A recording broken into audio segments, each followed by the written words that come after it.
Yo, what is up, guys? It is me back, Checo. First time streaming on YouTube.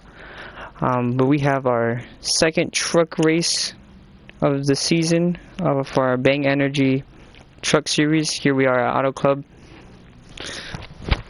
Drivers are now taking their qualification laps. So give me a second, still setting things up.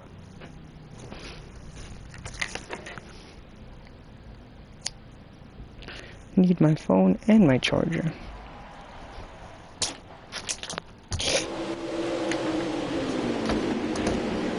Alright, here we go. Drivers now lining up on the backstretch to get qualifying laps in.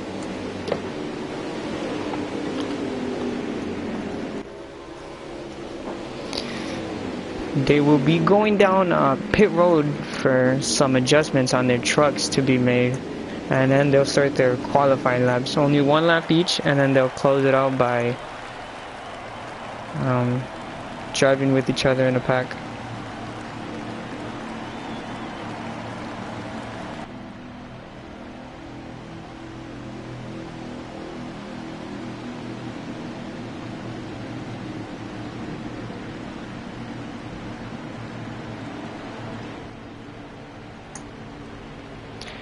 Here we are joined by KJ, our fellow commentator, also our fellow teammate on JGR on the cup side.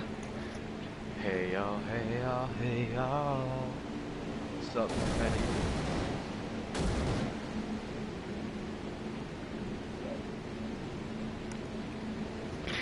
man? Damn, I should have invited you to qualifying so you can see what's happening.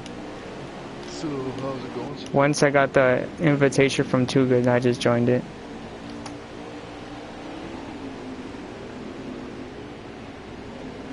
So is they racing right now, or Oh, they're just qualifying. They're doing some laps. Well, not laps. They're gonna start doing the single truck qualifying rule, which I think Toon is gonna be going first. If anything, never mind. Let's see who's this yellow truck right here. Dustin McGee, I think is. Oh, I think he's gonna go back into the pits for another adjustment. Ski Mask Leezy is going in as well. Alright, Toon's going out for his lap, it looks like. I don't know how this single truck qualifying works because it's weird, you know? I think Too Good said something about they go into the pits all together or something, and then they come out all lined up. Yeah, they just finished with that. Let me put your volume up a little bit. I muted a couple other people. Gotcha. Right, there we go. We're chilling. As you see the 3 truck going into turn 3 for the end of his qualifying lap. If you want to look at the thingamabob, KJ, go on YouTube. It's the same as my Twitch. It's DTB Juan 11. Gotcha, because I'll have some guys that want to watch it as well. But yep, I'm starting to stream on YouTube because I guess it's harder for people to go on Twitch because they do have to sign in, and I think a whole bunch of people lagged out because of the single truck qualifying, or they're in the oh no, I think they're just in the pits doing adjustments. Okay, the 24 of Yeti's not doing his qualifying lap. I wish there was an easier way to go on a truck. Okay, I am now on Yeti Kraken.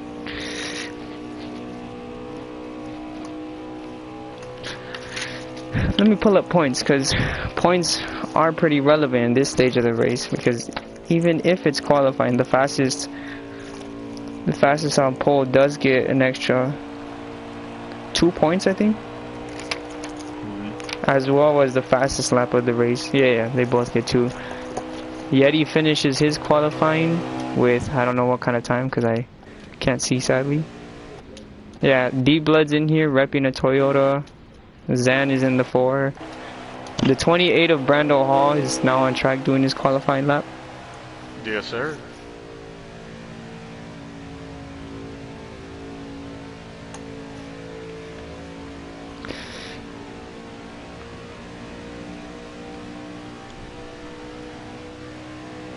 Sorry if I'm being quiet. I'm kind of doing some stuff right now. But Nah, trying me to get too. my I'm finishing my notes and stuff like that. Yeah. We're at Auto Club, right? Yep, we are at Auto Club Speedway in Fontana, California. I said Fontana. Fontana, my hometown. As we see Brando Hall right now passing the start finish line, finishing his qualifying lap. I wonder who's next. Who else is on the track right now doing fast laps? Oh, Zan is up for his qualification lap. Here, let me fix my headset. Yeah, check. Let me try something real quick. Alright, I'm back. What happened? Let me try something real quick and tell me how the volume sounds, okay? Okie dokie, artichoke.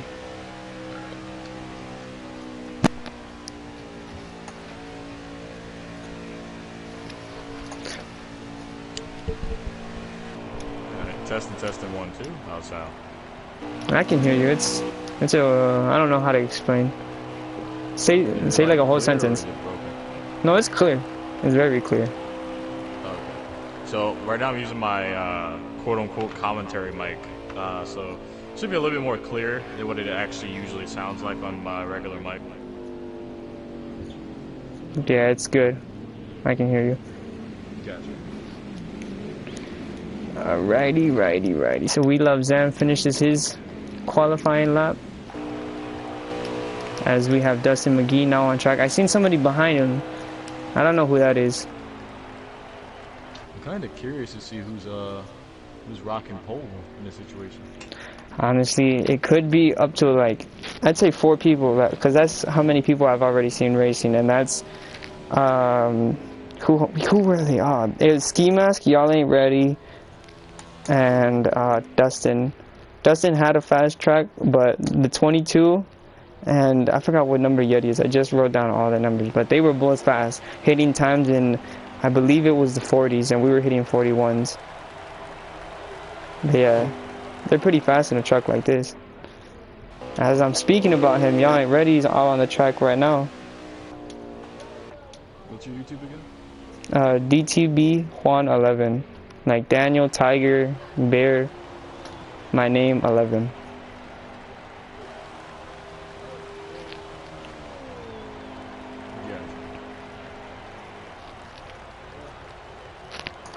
Okie dokie, they can hear me good. We're Gucci now.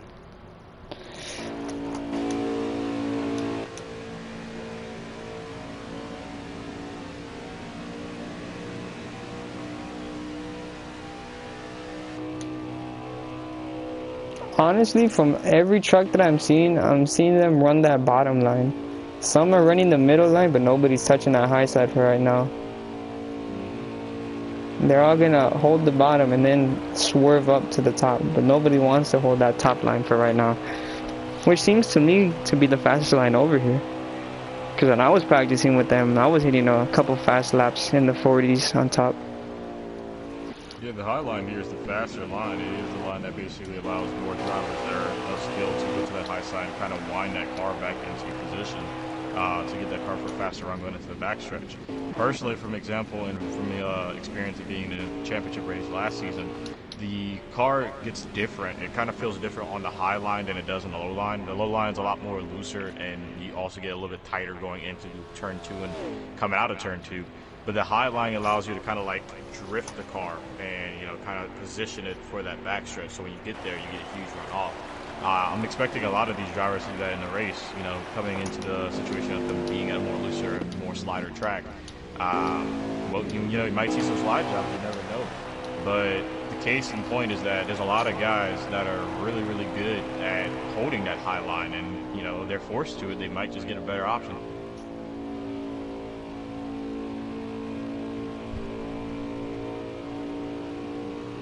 As we watch the 45 go for his qualifying lap, Wildcard Coyote.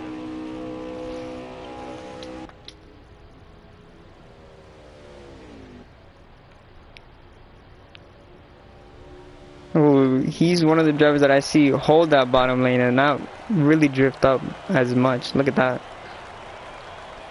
I wouldn't necessarily hold the apron right there, but If it finds you time, it finds you time, I guess, yeah? 16 of D-Blood looks to be out on his qualifying lap. I haven't seen him run a fast lap for right now, so I do believe he's on a qualifying. I don't know who's behind him. Who is this? That is Shep. Both of them are out on a qualifying lap at the same time? Question mark?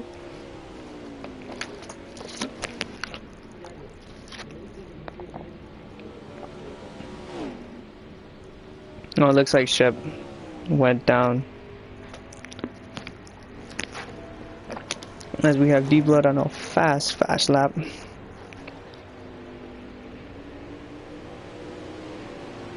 Trucks look to be moving. I don't know why they're crowded on the bottom. That bottom line looks to be helpful for all the trucks, and now D-Blood wasn't able to use the bottom line.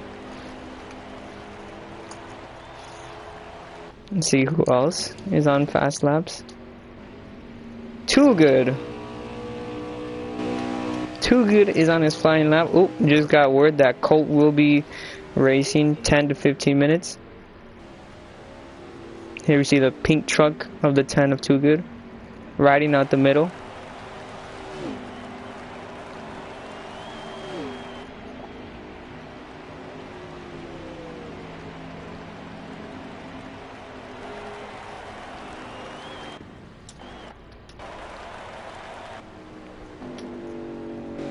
Finishes with his lap, goes down to the apron, joins the rest of the field.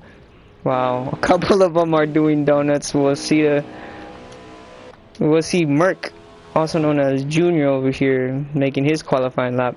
First start is a truck, right, KJ? Because I don't think he was there last week.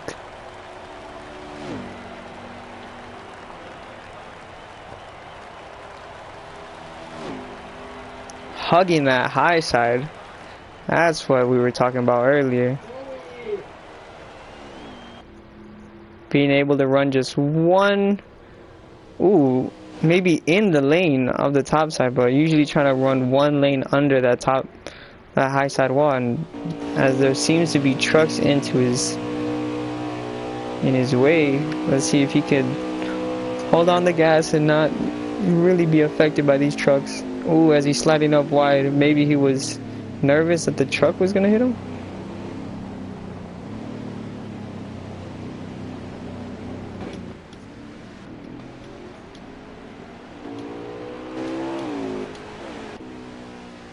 Um, 38 hasn't hit a lap either. From what I've seen, I don't know if he has. Yo. Huh?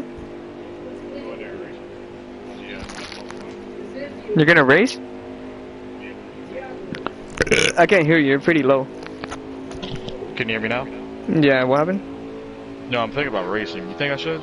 Oh, you're thinking about racing. That's up to you. Or you can go to next week at Vegas. Vegas would be a good track to win at. You know what? That's a good idea. I must wait till Vegas. Because there's a lot of clusterfuck at Auto Club. And you could get out of there at Vegas. Okay. Let's see these times. Who's on pole? I pressed a button on accident. Oh! Ski Mask Leezy with the pole. That'll give him an extra 2 points for right now and bump him up into second in the championship. Here, let me write these down. Mind if we get an invite for commentary? Yep. I'll have to back out of this one and do it with this. Hold on, let me...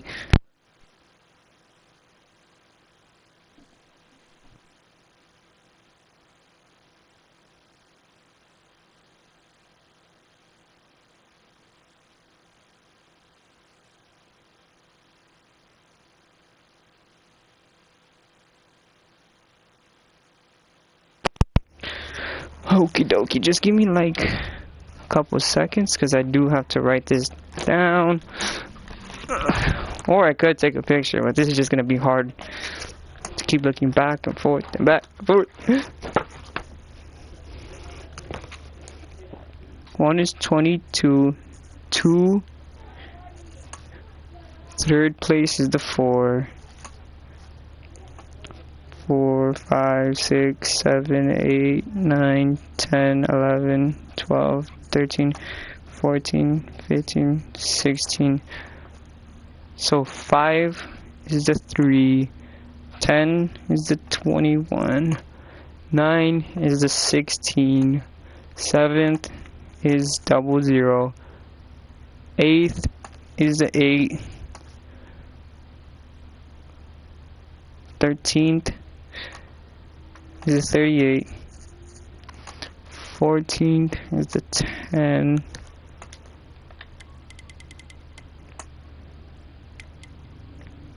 6th is the 24, 12 is the 23, 11 is 28, 2nd is the 45. Who's in 4th? Oh, 4th is the 40. 15th, who's 15th? Oh, 15th will be the 88. 16th will be 2. 17th will be 98.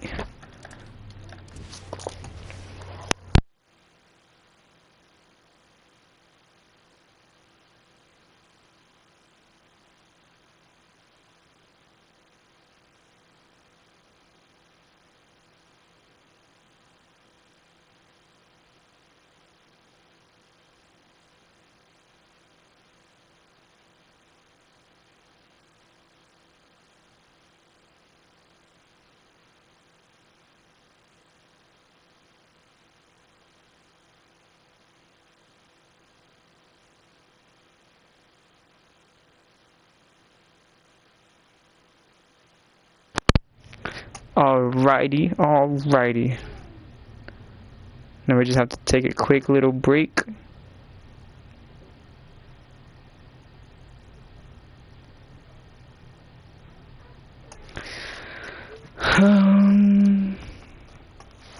So this does give the 22 2 extra points, which bumps him, like I said, up to 3rd place in the championship. Currently, the championship leader is D-Blood with, let me find my piece of paper. I can't find it.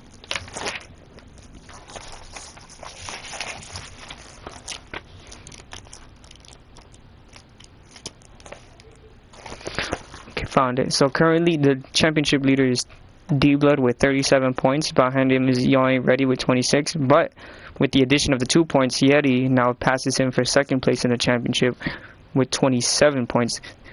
Just 10 below the leader from right now. Oh wait, Ski Mask is the extra 20. Or the extra 2.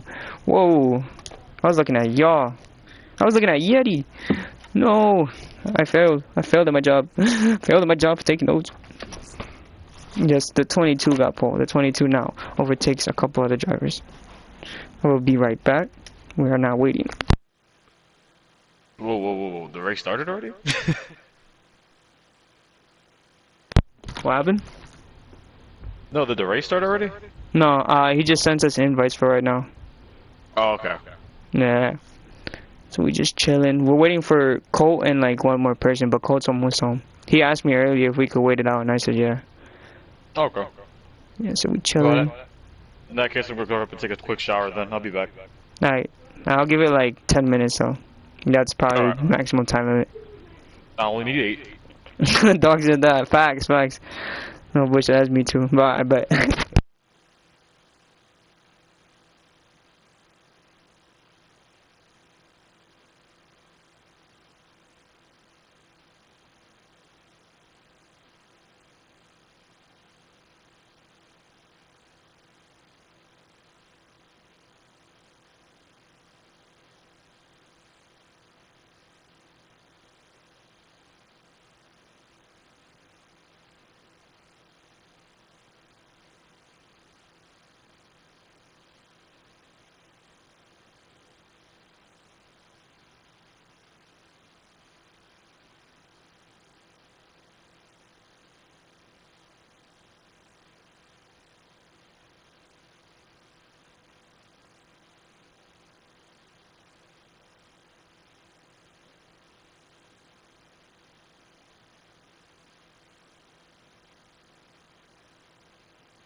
Sorry for the long delay. Welcome to our viewers. J-Dubs, how's it going? Coupon Panda turned teacher, how's it going? Yeah, we're just waiting on a couple other drivers. I heard that we are rolling. Join, checker. Alright, Colt's in it? Oh, yeah, alright, bet. Join.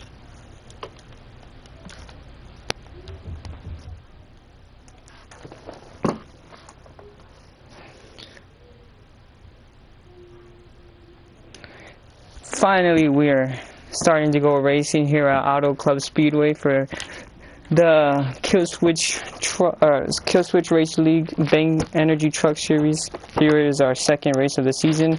Currently, right now, the 16 is the championship leader with 37 points. Not Yeti, I keep forgetting. Ski Mask won the pole earlier, which gives him an extra 2 points, which helps him jump. Who does he jump right here? He jumps Colt and is right behind Yeti.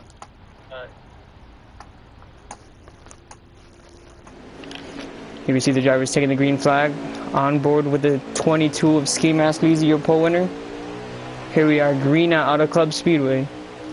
Behind him is the 40 and the 4 of Zan.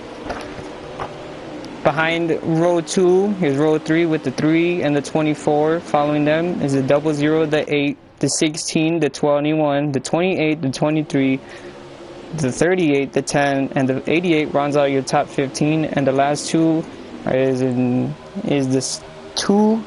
Oh, got distracted there. Is the 2 and the 98 finishing off in 17th. We do have a field of 17 drivers, so hopefully it'll be an action-packed race with a lot of motion. Let's get a couple other runners in the mix right here. HGRS Mr. Toon. From the looks of it right now, he is in playoff position. He is good. He is 8th currently with 12 points. Second race of the season, a lot of things can go down. A lot. On board with the 2 of Tongue Punch.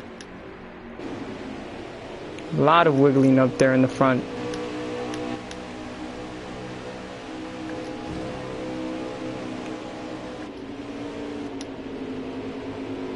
On board with the 10 of Too Good. Everybody was running this mid-line, trying to get off as much speed in the turn as they can. As you see, the 38 of Doc Hopper just passing the 10 of Too Good on that bottom side. I was praising the top line, but looks like that bottom line is going to work for a little while. Ooh, his Brando Hall might have lagged out.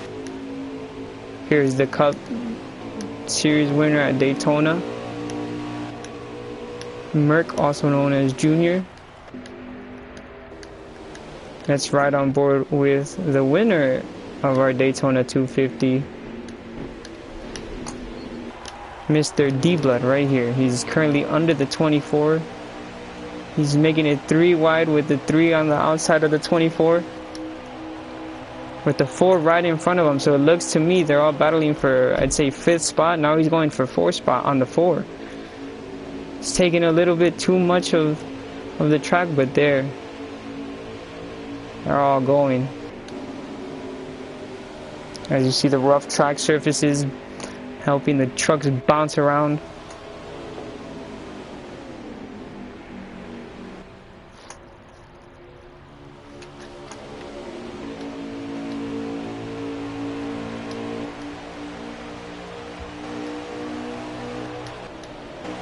The leaders are forming a single file line for right now. It looks to me like they want to get away from everybody else here in this pack, as there's another pack of 4 right behind them.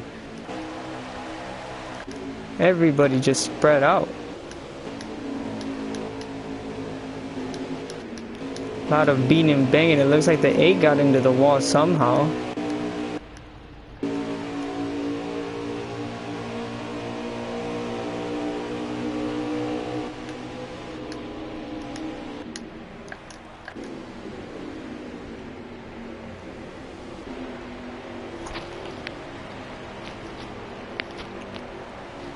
Yes, another left turn. We have a lot of left turns here. Only time you go right is when you get out of the pits. That's my favorite part. Now I'm just playing. Oh, as we have a caution in the back. That's a caution. Manual at the line. Yeah, manual at the line. We've seen at least 3 trucks hit the wall. Ooh. Looks to me to be bad luck for the 88, the 23.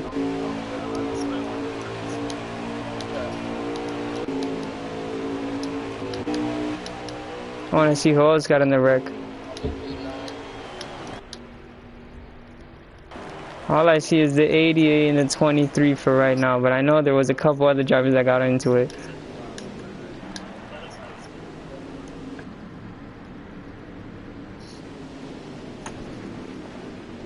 Yeah, I told them leaders got choose rule on the backstretch. So after anybody makes a pit, then they start choosing after the line. 75. Ski, you call out what we're going to pit road will be open this time. Yep, yep. Tom, Dustin, going up there. First caution of the race comes with an impactful crash there in the back. KJ's missing out. Oh, KJ is missing out. Yes, it is PS4. And yes, there is a caution because at least 3 trucks hit the wall. I'm just kind of confused on who. I think it was the 38. I couldn't see from top view, but yeah, it looks to me like he has damage. He could have been the 3rd truck in the altercation. Yes, the 88 is in it. The 23 for sure is in it. I just think the last truck that got into it was the 38 of Doc.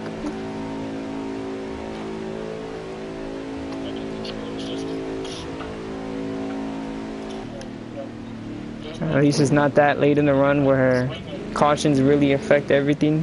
Where if you're out of a wreck, then it's horrible. It's like no hope. Let me just turn that down.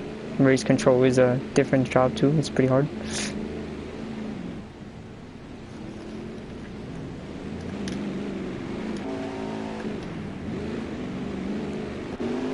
There's a couple of drivers that got into it. Let me see if I can find it.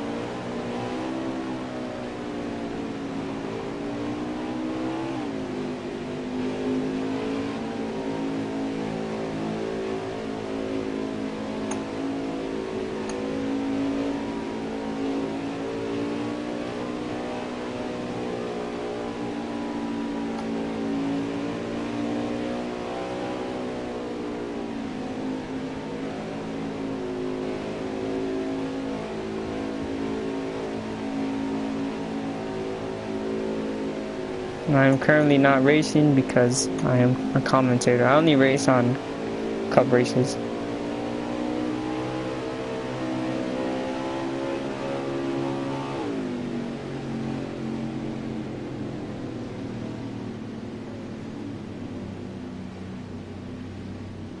I don't think I can find the incident right now.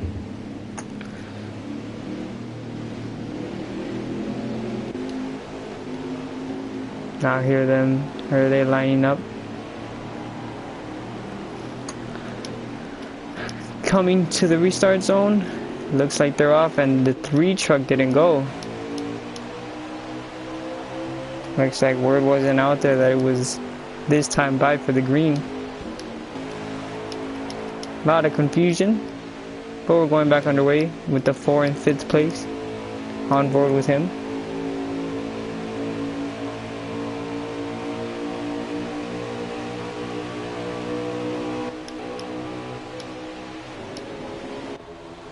It's tough. This track is just tough on tires, I tell you.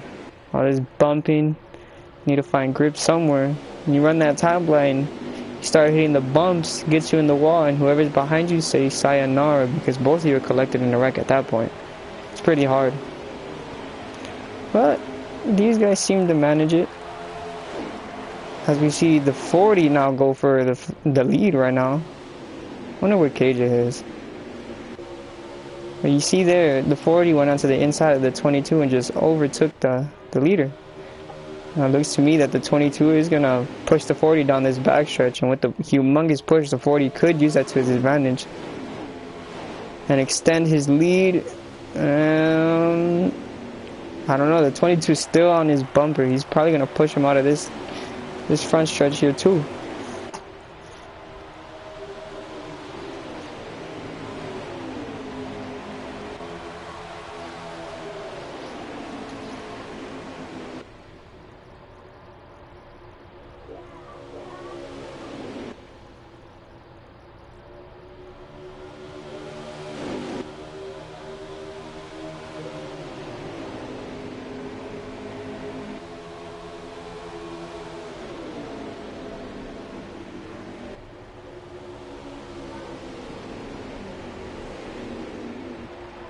Sorry, I am now texting the group chat to let them know that I'm live, so if they want to see any Truck Series action, they can join.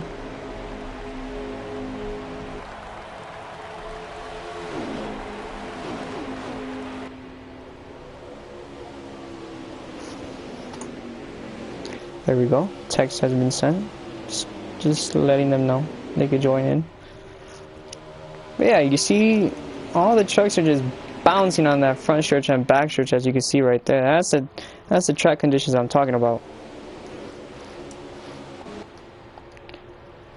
You see this backpack of the field though. A lot of jostling for position over here. Just because they're the back of the pack doesn't mean there's no action. As we see the 88, it looks like he wants some positions. Trying to pass the 00. Oh, it's the 98. Oh no, I was right, I believe. Yeah, it's the 88 of Aerosol trying to jostle. Oh, it's the 8 that he wants to make a move on. Both make contact. I don't think it's enough contact to put the 8 into the wall. On board with Collins right here. Let's see if the 88 will sneak into this spot right here. Ooh. Oh, maybe the 23 was nervous that he was going to make that move and kind of got into the wall there. As they're watching this from the top side view. Almost got put into the wall as the 23 of Collins by the 8 of Dustin. Dustin got loose off the turn. And now you see his truck just bouncing up and down on that front stretch entering turn 1. Aerosol currently is leading this backpack right here, as he should be. Ooh, the 21. Something happened to the 21. Throw on board.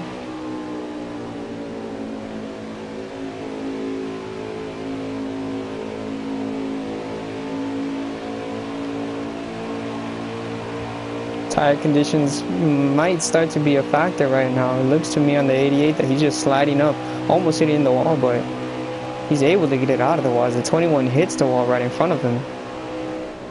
I don't know if the tires are all that on him right now, but you don't want to be hitting the wall like that.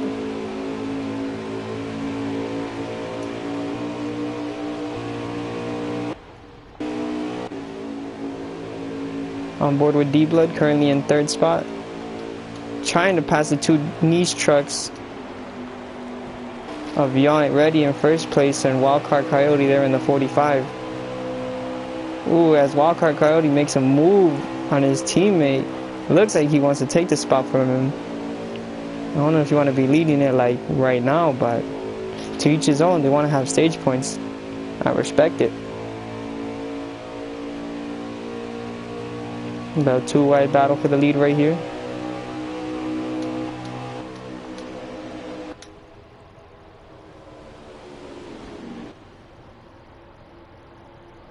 Hopefully after these rounds of pit stops, drivers will start to make adjustments on their car or truck, and hopefully those will start working into their favor. Because it does take a couple good pit stops to really get your car in contention. On board with the 38, you see the 88 just passed him right there.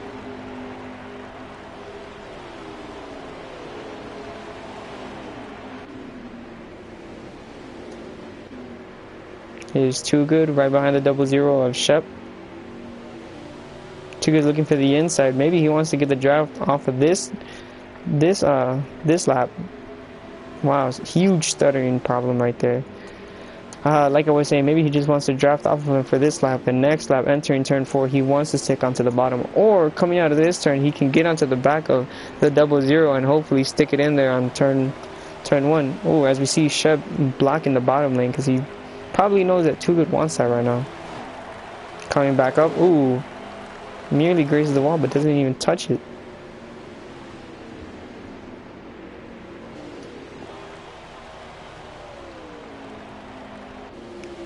Damage on the 2 and the 23, but those were from incidents earlier on in the race.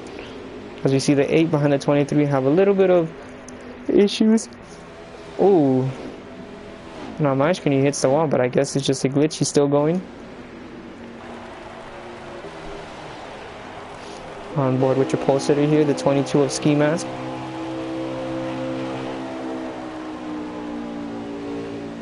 Now drivers are starting to run that middle lane, which transfers into the top lane once you get out of this turn. Yep, as we see everybody, you know, they slide up, but nobody tapped the wall per se. Ooh, little bit of contact, not really heavy contact, just minor damage. I don't even think that's damage. It's probably still good. Scrape the wall a little bit. The trucks are able to take a little bit of more damage in the cup cars, because if you hit right there on the cup cars, you're around. You're around, and you have front end damage. There's damage to your right side, just a lot.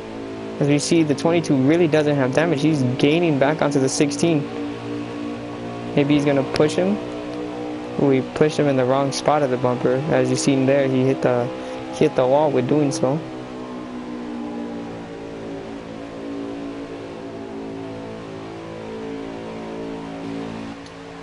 See the rest of the track here. We have the 4 of Zan on the bottom line.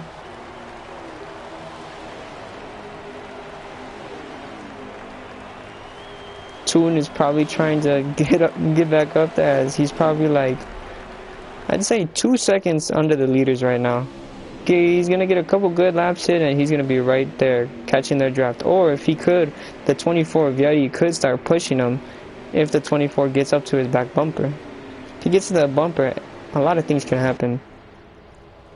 That line of 4 could be a line of 6. As you've seen, Zen right there in the back of the shot, currently 6th place.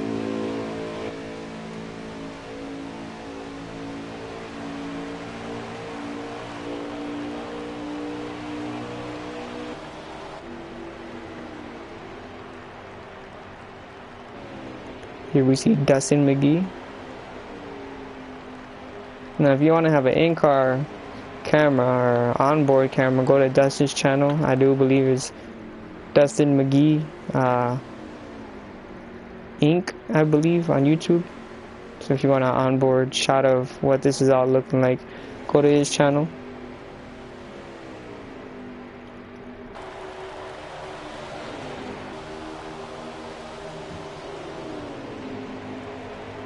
We're watching Diebler just trying to take the leaders from both Nice trucks. Going into turn 1. Ooh, he's probably able to get under the 40. Nope, the 40 still has a little bit of a run right there. He's able to just stick both sets of his tires right there in the middle lane, which gives him a little bit of an advantage. Maybe he put some tire pressures in last round of pit stops. Who knows? I'm going to drink some water. Give me 2 seconds.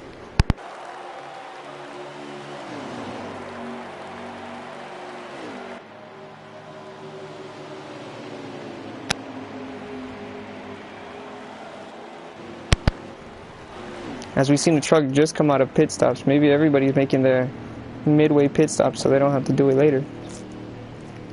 Some of the first is the 98, the 10, as you see here, the 88, and I think the first one to come out of pit roads, was the 24. He's right in front of the leaders right now. He's probably hoping he doesn't want to get lapped. Let's see what the leaders do right behind him if they're going to pit right now. Oh, as you see, 2 of the top 4 are pitting right now. Ooh, Toon lags out. That's horrible for the 3 camp.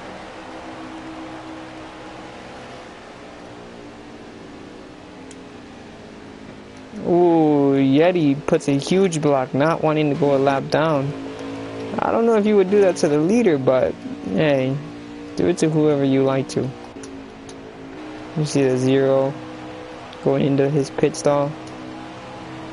The 8 of Dustin going in front of the 23 of Collins, which the 23 of Collins goes under, but I don't think he's able to stick it. All just came out of pit stops as D-Blood is coming out of pit lane with both trucks that pitted with him in front of him.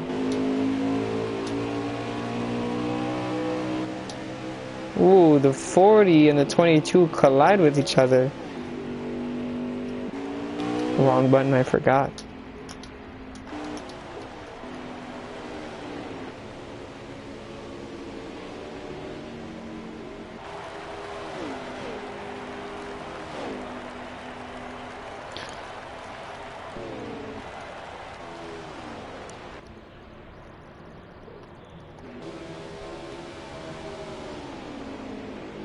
Here we have Colt. Right under the 10 of Too Good. Right behind him is the 21 of Merc.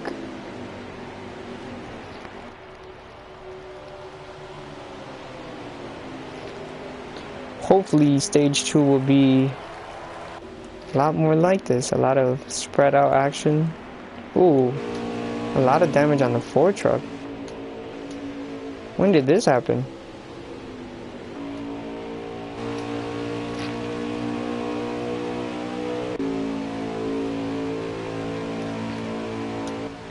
A lot of damage on the 40 truck. When did all this happen?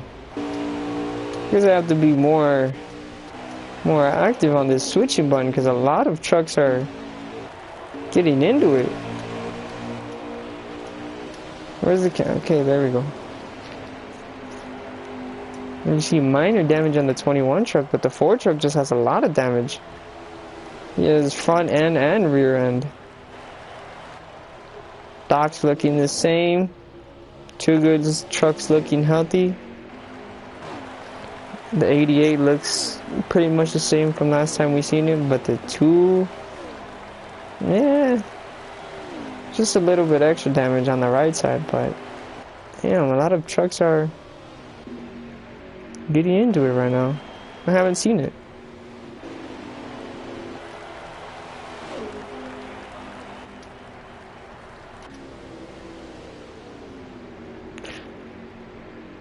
I would say I think the 40 is the leader, but he's the one who got into it with the 22, I believe. Here we have Shep turning out of turn 4.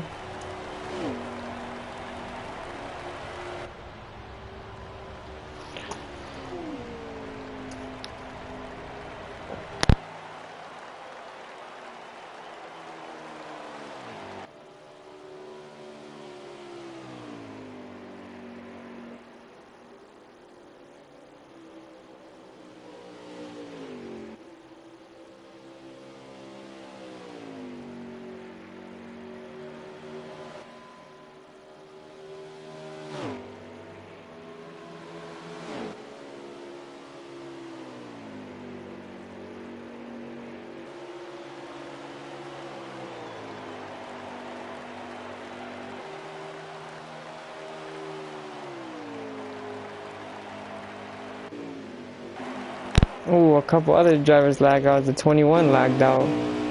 I know now the 2 lagged out. Not the 2, the 3 lagged out, the 28 and the 21. So that's 3 drivers out of contention of this race right now.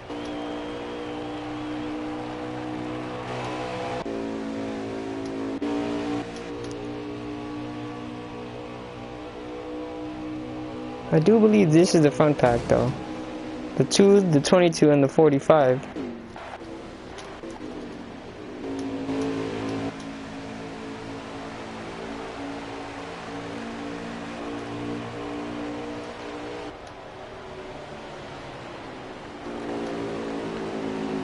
It looks to me like that was the final lap of stage 1. The 45 wins the stage last week, and the 45 now wins the stage this week. He now wins 2 stages in the season. As he won, let's see.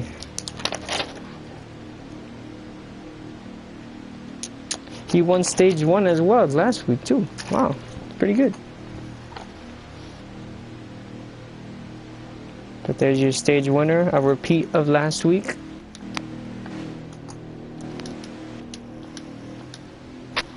Let me eat this hash brown real quick.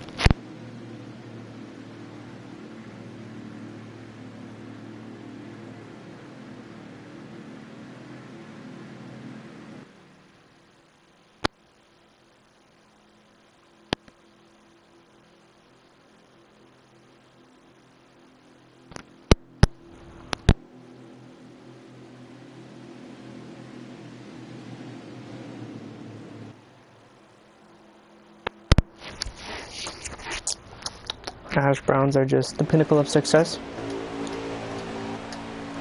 But here we are. We'll start on stage 2. It's the 22, the 45. I can't see which. Oh, the 16 and the 40 right behind them in row 2.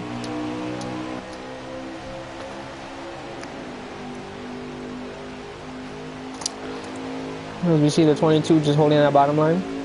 He wants to get out of turn 2 with a slight little run on the 45. As we see the 45 just have a huge run on the outside. 22 was expecting the 16 to help, but what just happened to the 22?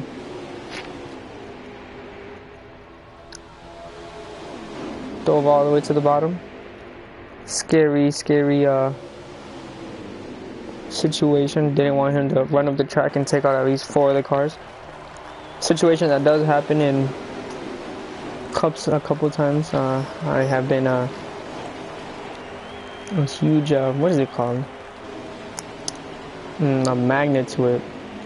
Somebody will cut down on the track and cut right back in front of me, and it's just amazing. But here we see the 22 jostle with position with the 88. You see all the trucks are nice and clean now. Let's see who's gonna come out with damage or not, because now the 4 is all cleaned up, 40 is all cleaned up. 98 gives a shove to the 40 and says, "Move, please. I want my spots." As the 4 of Zan just lost like 3 spots right there. The 40 truck around. Caution. That's a caution. The 40, yeah, race to the line.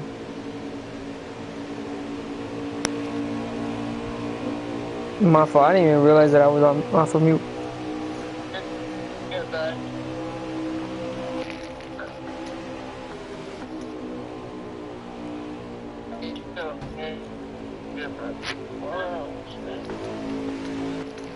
As I was talking about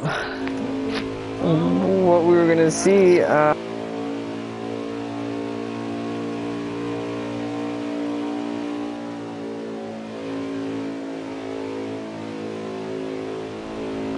40 got into it with a couple other drivers.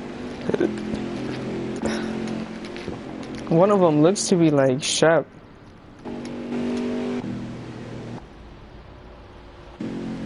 Another looks to be Doc. And another looks to be the 2.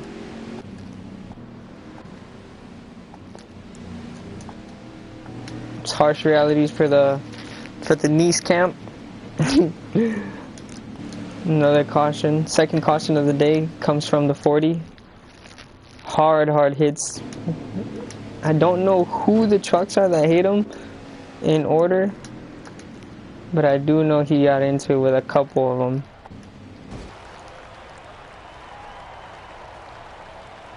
As we see the 88, what looks like, to go up onto the high side. I don't know what just happened there. We're under caution. As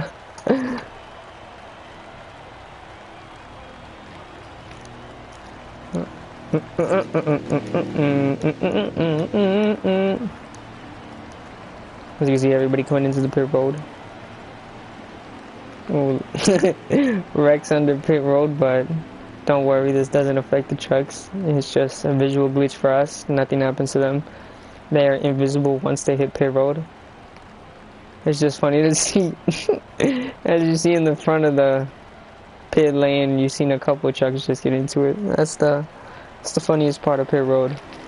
You see the 24 get out front. Maybe he took gas and right sides. Whoa. A lot of physical action is being heard right here.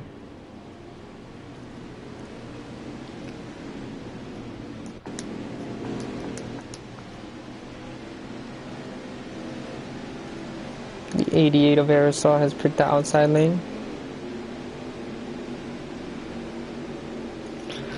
Your leader of the restart right now is the 24 with the 88 on his outside. Following is the 45, the 00. Behind them, I believe is the 4, the 16, the 98, and the 10. Behind them, I believe that's the 8, the 23, the 38, the...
A lot of jostling for position was happening in the back.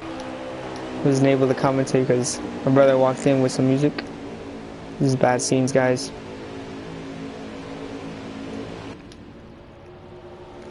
We did have a little mix-up with the 16, but it looks like he got his car or his truck under control.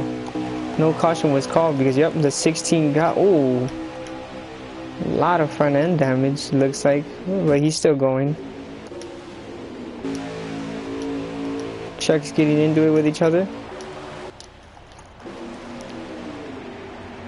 Man, I need KJ in the booth because he has the, how you say, he has the knowledge of the track. This is his home track. As we see Doc Hopper on the outside of the 2, he wants to have that high lane boost when he gets out of the corner to be right on his outside. Right on board with him. Yep, as he's right next to the 2, gets a little run out of the corner. Passes the 2, like I was saying. He gets a little better run of the turn. As you see the whole pack in front right there. Let's get on board with Too Good right here. Alright, currently he is 9th in points with 8. Just 29 under the leader, but if he wins, he gets those 25 extra points and he's just going to be 4.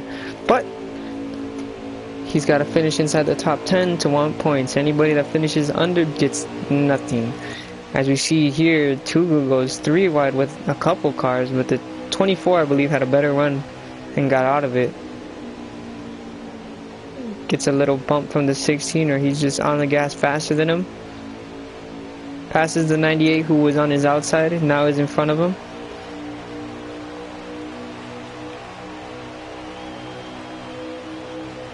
Too Good's running that high line. It's usually better to run the high line and ride more the middle line. As we saw, I forgot who earlier, but they were running the line just under the top lane. And oh, there's another caution. That's a caution.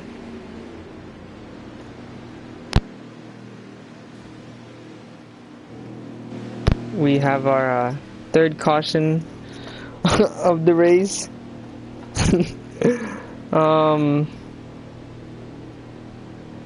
Thank you J-Dubs and Coupon Panda for being here. First time on the YouTubes. I had a couple viewers over there on Twitch, but just branding out, trying to see what's better. A lot of people have YouTube and it's easier for them to access live streams, so I try to manage what I can. But yeah, seen hard hits. The 10 got turned and that's all she wrote for him. There was an in-game caution. It's right on board with the 10 if we can. See what kind of positions he could jostle for and make up. I'm going to eat the rest of this hash brown because McDonald's hash browns are pretty good.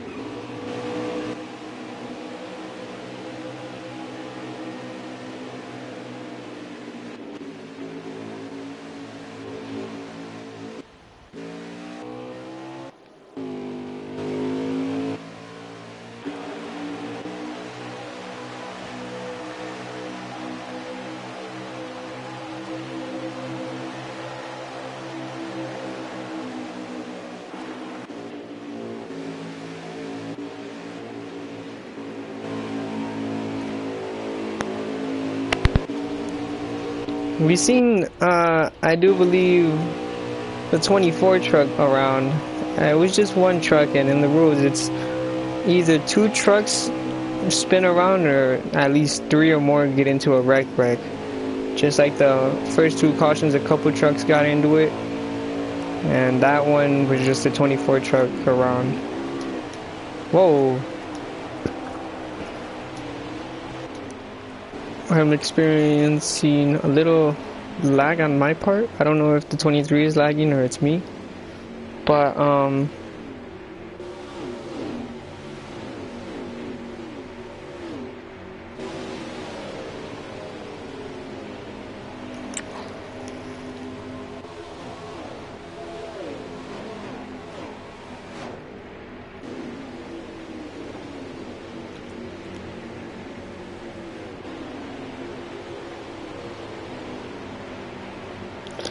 dun dun dun dun dun dun. A lot of good action is happening.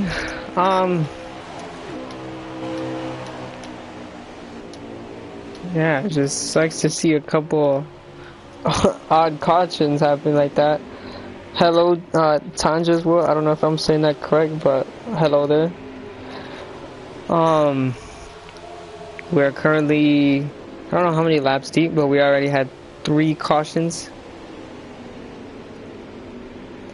3 very, very bad cautions, to say the least. We're here watching our truck series drivers go around Auto Club.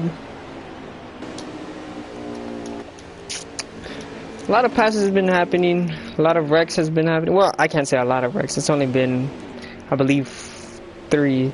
That would have been the 4th caution, but I'm not gonna count that.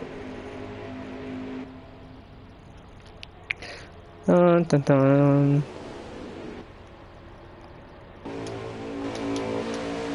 On board with the 4 truck, who looks to be in 3rd place right now. Was in a wreck earlier and I couldn't catch it. There we go. I don't like NASCAR's way of having the camera settings. It's pretty weird how they set it up.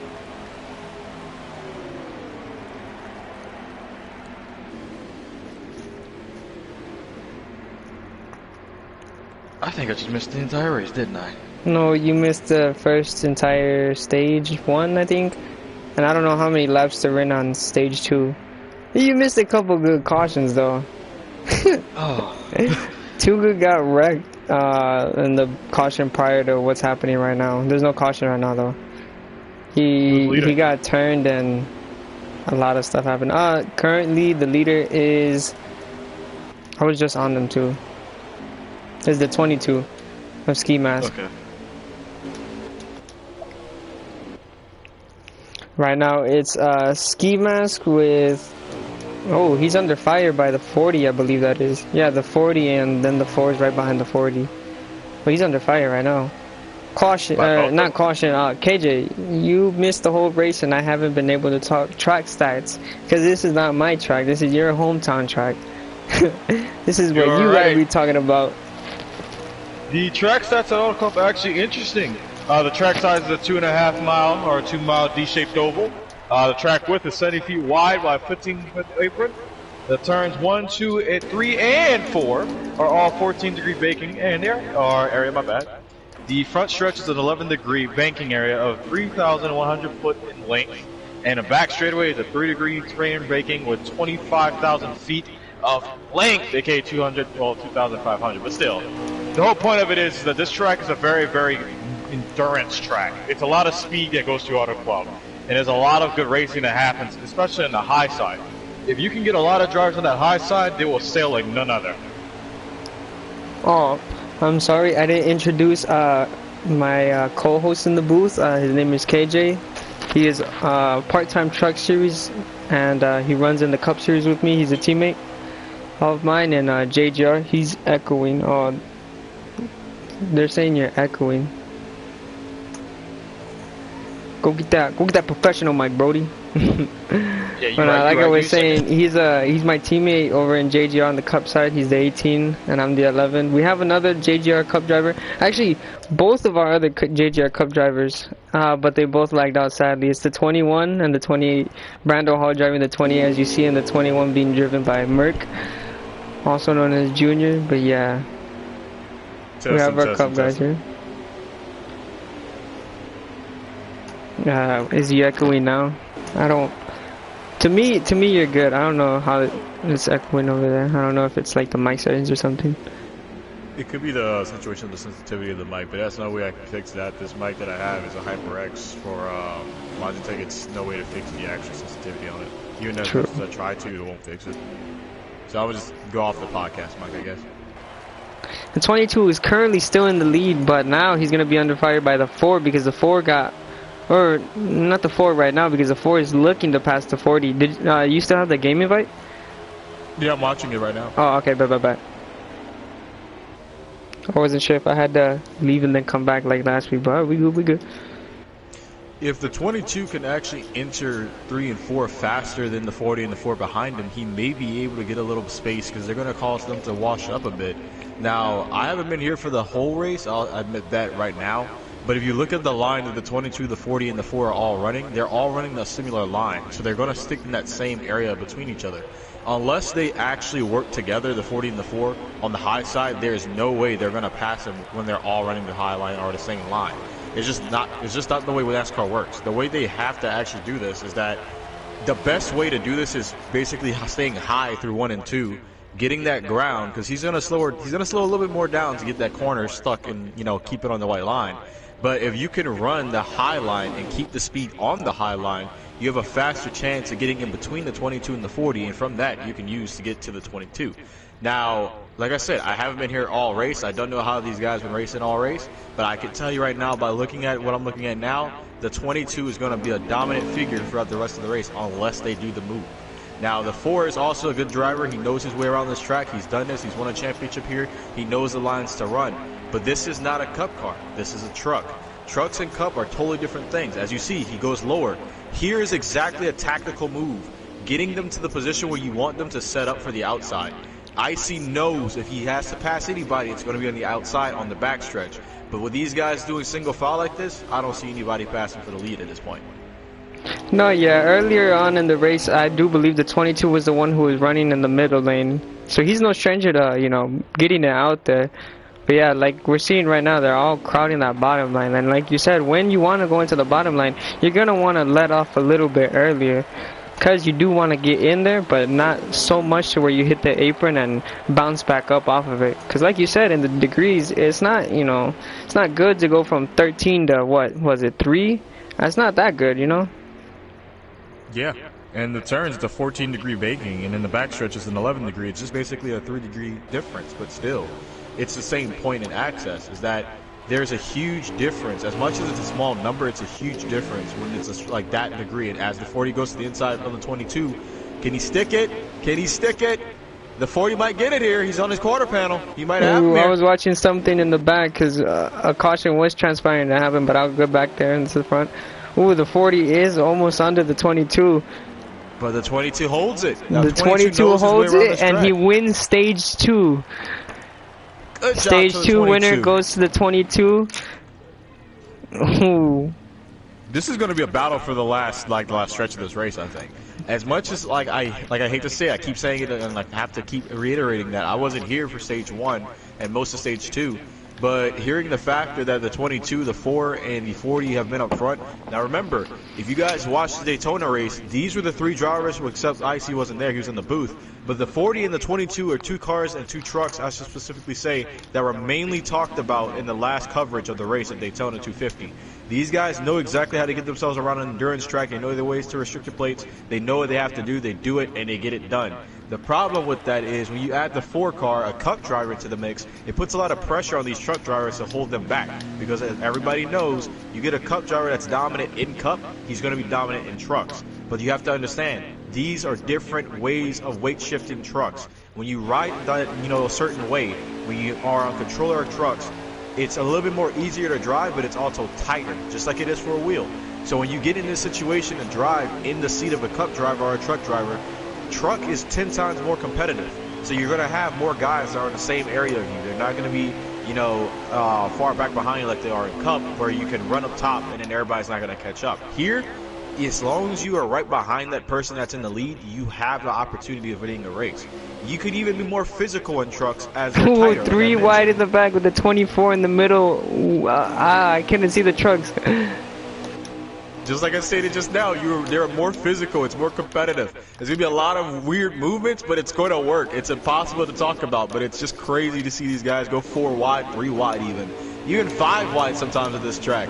It's a track that's mainly built for you to go in on. It's not a track for you to just hang back and just, watch everybody else do things. You want to win at L Club, you have to go put the cards down. Yeah, you gotta lift your elbows and you gotta go everywhere you need to be. Oh, how many stages are there? 3. Yes, there is 3 stages, and here we are on the final stage.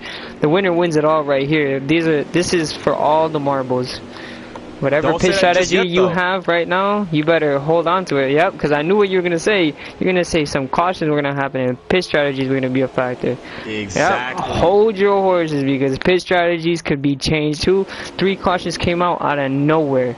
Out of nowhere. And not even just that now either. They're all single filing up again. Everybody's following the leader. I was about to say, that's the third thing. Single follow is a very, very big change and a very bad thing to happen. Oh, 1 car goes to the inside. Okay, he's starting the second bottom line again. Now, this is the problem I was talking about earlier. See how they're running side by side right now, right? That's the draft. They're going to start side drafting each other. Oh, the 24 goes under the double white lines, but he comes onto it with nobody behind him, so he's okay. Okay. The 22 and the 40 are keeping a consistent pace.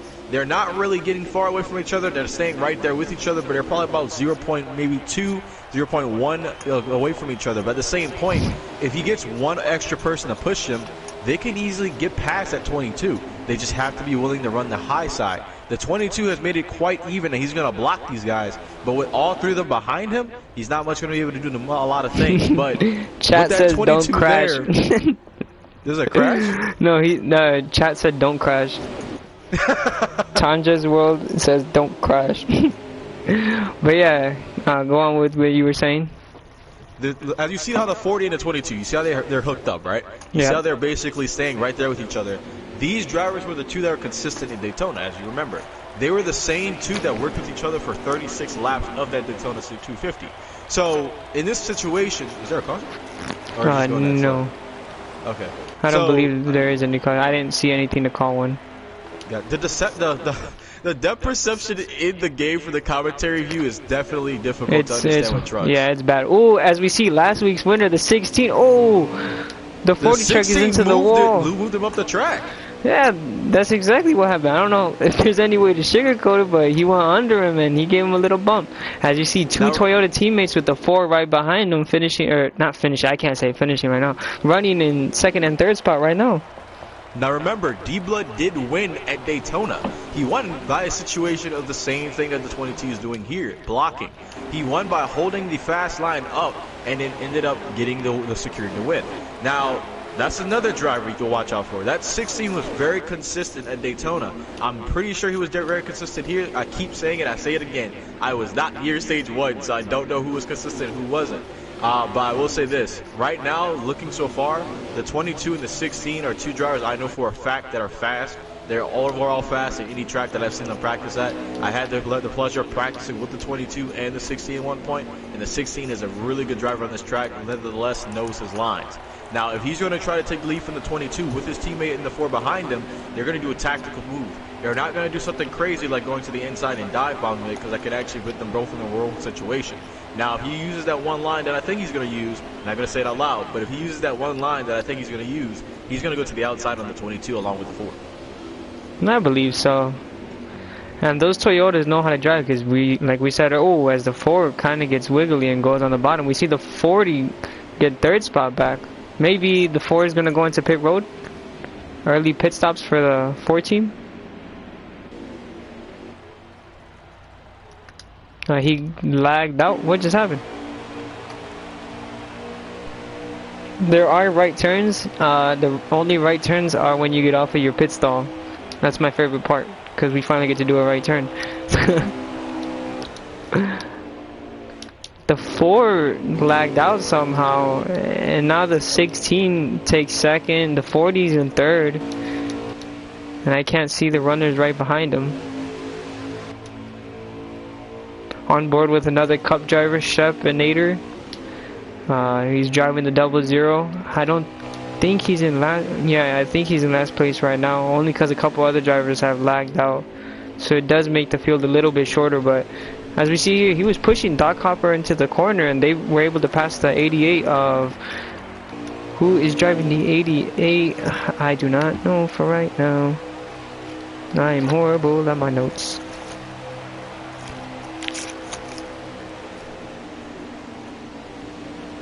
Oh, as we come into the backstretch, the 22, the 16, and the 40 are all bunched up going into the backstretch. I think the 16 might make a move on the 22, unless they might stick together. All right, now, 16 goes for the run, he doesn't get it. The 22 holds that little bottom line. You can see how he's running this. He's making them get false security that they can go down to the inside line, and then he kind of closes the door a bit, kind of teasing them with. He's like, hey, you have that line, you want it? You gotta hey, KJ. Yeah. A viewer in the chat said, do you get extra points for driving on the grass? That's fucked up. That's pretty funny though. I'll give it to you. No, you don't, because I think he lagged out, and that's what sucks about it. When you lag out, a lot of stuff on your screen happens, and you don't really see it like that. Yeah. Oh, the 88 is aerosol. There we go. I didn't have it written down on notes. Yes. Because I have every driver except him on my notes. Hollywood didn't show. That's sad. But Hollywood has an understandable situation, you know? Yeah, he has kids, pit bulls. He's chilling in life. The 88 of aerosol. No, my controller almost fell. So who's running fourth, you know? Let's see, let's get to the... I think it's the 40, yeah, this is the 45 of Wildcard Coyote, who won stage 1. Reminiscent of last week. This is a carbon repeat. I'm looking at cars and hearing cars in the top 4 that we heard were in the top 4, top 5 last race. I'm hearing the 22, the 16, the 40, the 45. You know, these are all cars that we literally covered last week when we raced at Daytona. It's the same thing. It's like these guys, now we know who exactly for the first 2 races who are consistent. The 22, the 16, the 40, and the 45. I really feel like going deep into the season that these are the cars we're going to be looking at for a championship. Might be a little early, But, you know, I'm not really seeing a lot more consistency, but it might change out once we get to short tracks. And road courses, of course. True. Yeah, following the 45, I do believe is Too Good in the 10. Behind Too Good is the 8 of Dustin. Hold on, I'm trying to... These cams are pretty hard. You gotta, like, click through everything. Yeah. The 8 of Dustin. Behind him is the 24 of Yeti. Following him... I can't see his truck number. I wish I had this written down, like, with their color schemes and everything. Oh, the 23. The 23 of Collins right behind the 24. Again, it's the same thing. The top 6 cars to top 5 cars were probably the same. That were in the top 5 at Daytona. Are you allowed to do donuts on the track or any tricks to get extra points? No. The only ways to get extra points is having the fastest lap for the pole, the fastest lap during the race, which we can see after the race, and the most laps led, which I do believe for right now Ski Mask Leezy has at least 5 or more on the second driver, which was Coyote, but Ski Mask Leezy did start on the pole, and he was leading a lot of laps out the gate. Still is leading a lot of laps. I think he wants this one for himself. He saw what happened at Daytona, and he was like, nope, I'm not going to repeat that. I want to win this one. Ski Mask is also a driver that's very patient, if you will. At Daytona, we saw that. He would, you know, draft with the 40, he would draft with the 45, he would draft with the 16, he would draft with the 17, you know, he'll draft with the 98 and the 99, and then he just got himself in a bad situation. It's not that he, you know, wished for that. It just happened. It just happened today that he was there. And that's the worst thing about NASCAR specifically, is that you could put your truck or your car in the right position every race. You can lead a lap every race. But if you are in that one bad spot for that one situation with the caution, it ruins your race. And if it's late in the race, that's the worst thing you want to hear. And considering the fact that he's come out on top of this race and he's leading actively, it's showing that he wants this. He really wants this. He wants to be here. He wants to win races. He wants to show people, hey, I'm not just a driver that's going to be, you know, caught into these wrecks all the time. I want to be a driver that wins these races. And he's actively showing that. That Texas car, that Don't Mess with Texas car, number 22, was one of the fastest cars I witnessed at Daytona. Him, the 16, and the 40 were consistent, very consistent at Daytona. Now, you never know. The 16 might have something on his sleeve with the 40, and he might go down to the low line or the high line and pass him. But here's the thing. There's still going to be pit road situations. There's still going to be cautions that we don't know yet. There's a lot of things that can come into this. At this particular track, there's not one time that we've raced here or anybody has raced here that they can't say that there's a late race situation. And it always happens here because at the last part of the race, at the last 5 laps, everybody's pushing. Everybody wants a chance to get into the higher stake position. But at the same time, it's still one of those tracks that are very slick into turn 1, 2, and 3. So when you get into the situation, you have to understand, hey, there's time to be complacent and there's time to go ball to the walls. As the 22 blocks the 16, just like I mentioned earlier, he's going to block. He's going to stop their runs because he knows for a fact if they get side by side and they go into the turn, there's no stopping that situation. Early pit stops are occurring with the 88. There's a couple more. I have to get the right truck numbers. The 88, the 00, and I do believe that's the 38 in front of the 00. So they're in for their early stops to see if they can make a jump out. Now, what do you think about that? Because honestly, I wouldn't want to pit right early like that. It's not like Cup where you can come out on top every single time and get your lap back. This is truck. It's more. There we see the leaders right past them, or on the left side past them. Yeah, I don't know. It might be a strategy call. Maybe they're looking for a caution to happen, but with the leaders already out in front and the whole field, as we see the rest of the pack coming into pit road right now, I don't know. I think it's a gutsy call. I wouldn't have made that. I wouldn't want to be the first one on pit road. You may get your lap back, but you're not going to lead the packs as you would on a Cup tracker in Cup cars. Exactly. Now, I had a chance earlier in the week to drive one of these truck cars and, you know, go check it out. And the one thing I specifically noticed is that when you race at this track on the low line, your right sides tend to burn out a lot more. And it's not like Cup where you can, you know, manage it and, you know, kind of extend that range. When your truck tires go, like, get weared under 50, your truck starts to slide a lot more on the right side. And that can be very, very damning when you get into the back stretch and you start trying to get that run. it damages the run. So when you try to have that speed to get onto the outside, you know, maybe pop a move or like, you know, F1 style, you know, slide off, you know, it tends to set that bar a little bit more of a less effective change. So when you're trying to drive in these trucks, that's one thing these drivers are definitely probably paying attention to is their tires and managing the fuel length. Because realistically speaking, you can go an entire race and, you know, and fuel save in a truck, but at the same time, the tires is what kills you at this track. Running that 1 and 2, it takes out about 3% of your tires. So when you get into the backstretch, you're still burning. So having them to draft like these guys are doing is a smart move. And the 16, as we say that, the 16 comes out in the lead. Yep, I was watching the pit cycle. Somehow he got in front of the 40, and I was witnessing them going into their pit stalls, and he came out in front. So I don't know what happened on the entrance of pit road. I was hoping that you caught it or something, because I was on I believe one of the lap cars, seeing if they could get their lap back. As I'm on board right now with the 38 with Doc Hopper, he's going under the 00 of Shep right now. They're chasing down the 23 at Collins, but I do believe right now everybody has their laps back. That 16 D-Blood, it's a force to reckon with, man. I don't know. It's just something about the 16 car that kind of draws my attention to him everywhere I see him in the pack itself. I don't know if it's where, you know, he's just an unpredictable driver, if you will. And it's kind of like interesting to say that, yes, enough. But when you look at him drive, you're like, okay, this guy's not going to be a threat. He's behind me. He's not going to be in front of me. Then you see this. He comes out on top, and now everybody else is fighting for his position. He was the person that was fighting for that position in the first place, and somehow he comes out on top.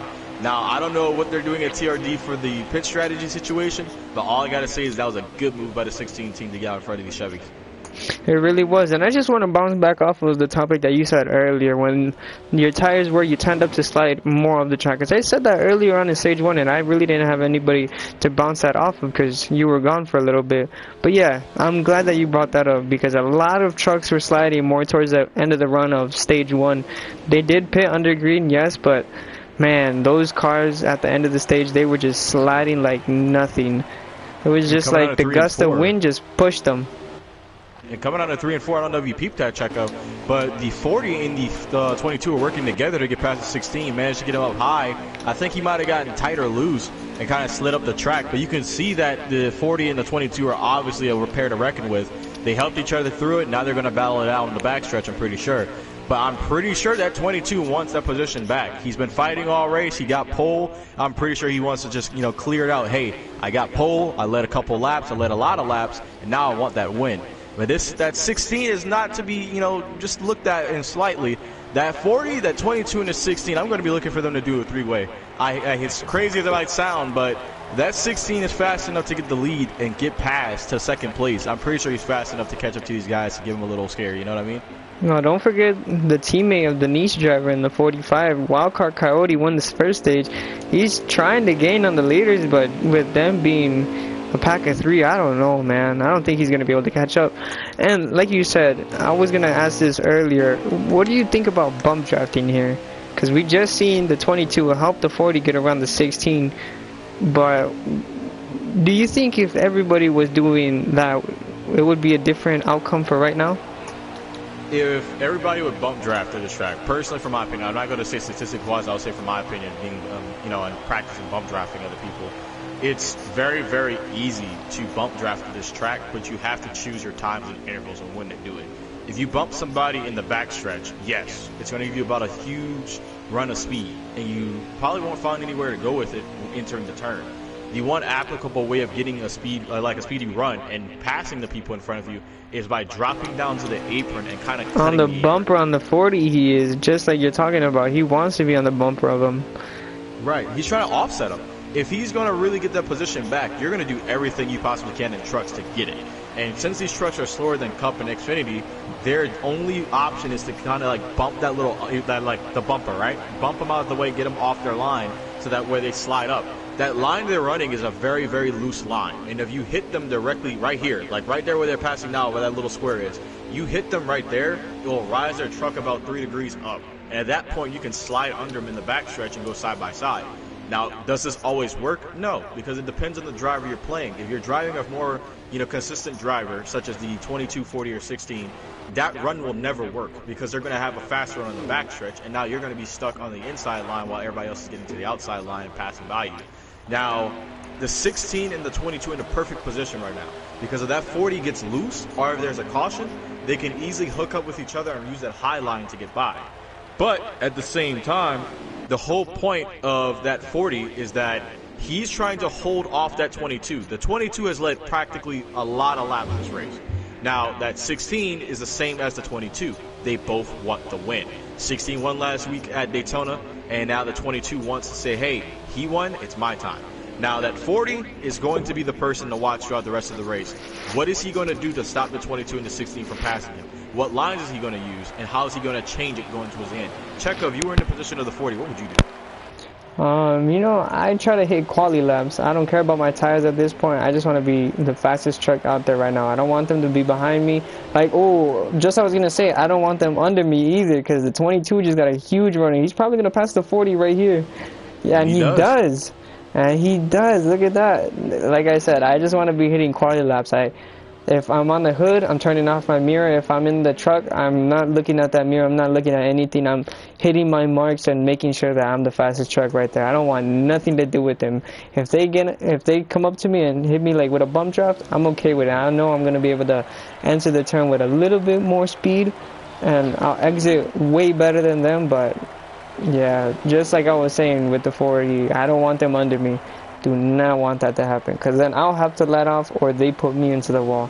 You're kind of like uncertain about the moves you want to make, Agreed. You always want to make a move that gets you in the right position, not a move that puts you in the worst position.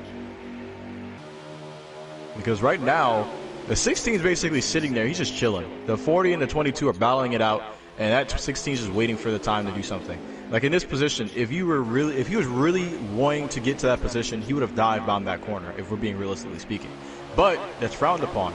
So what he's doing is he's waiting for them to open it up and least expect his move. To see how they're moved like down towards the apron. The apron is one position that gets you a lot of speed, but if you rise up to the high side, it gives you that dip angle into the corner. As don't mean to cut you off, but just to be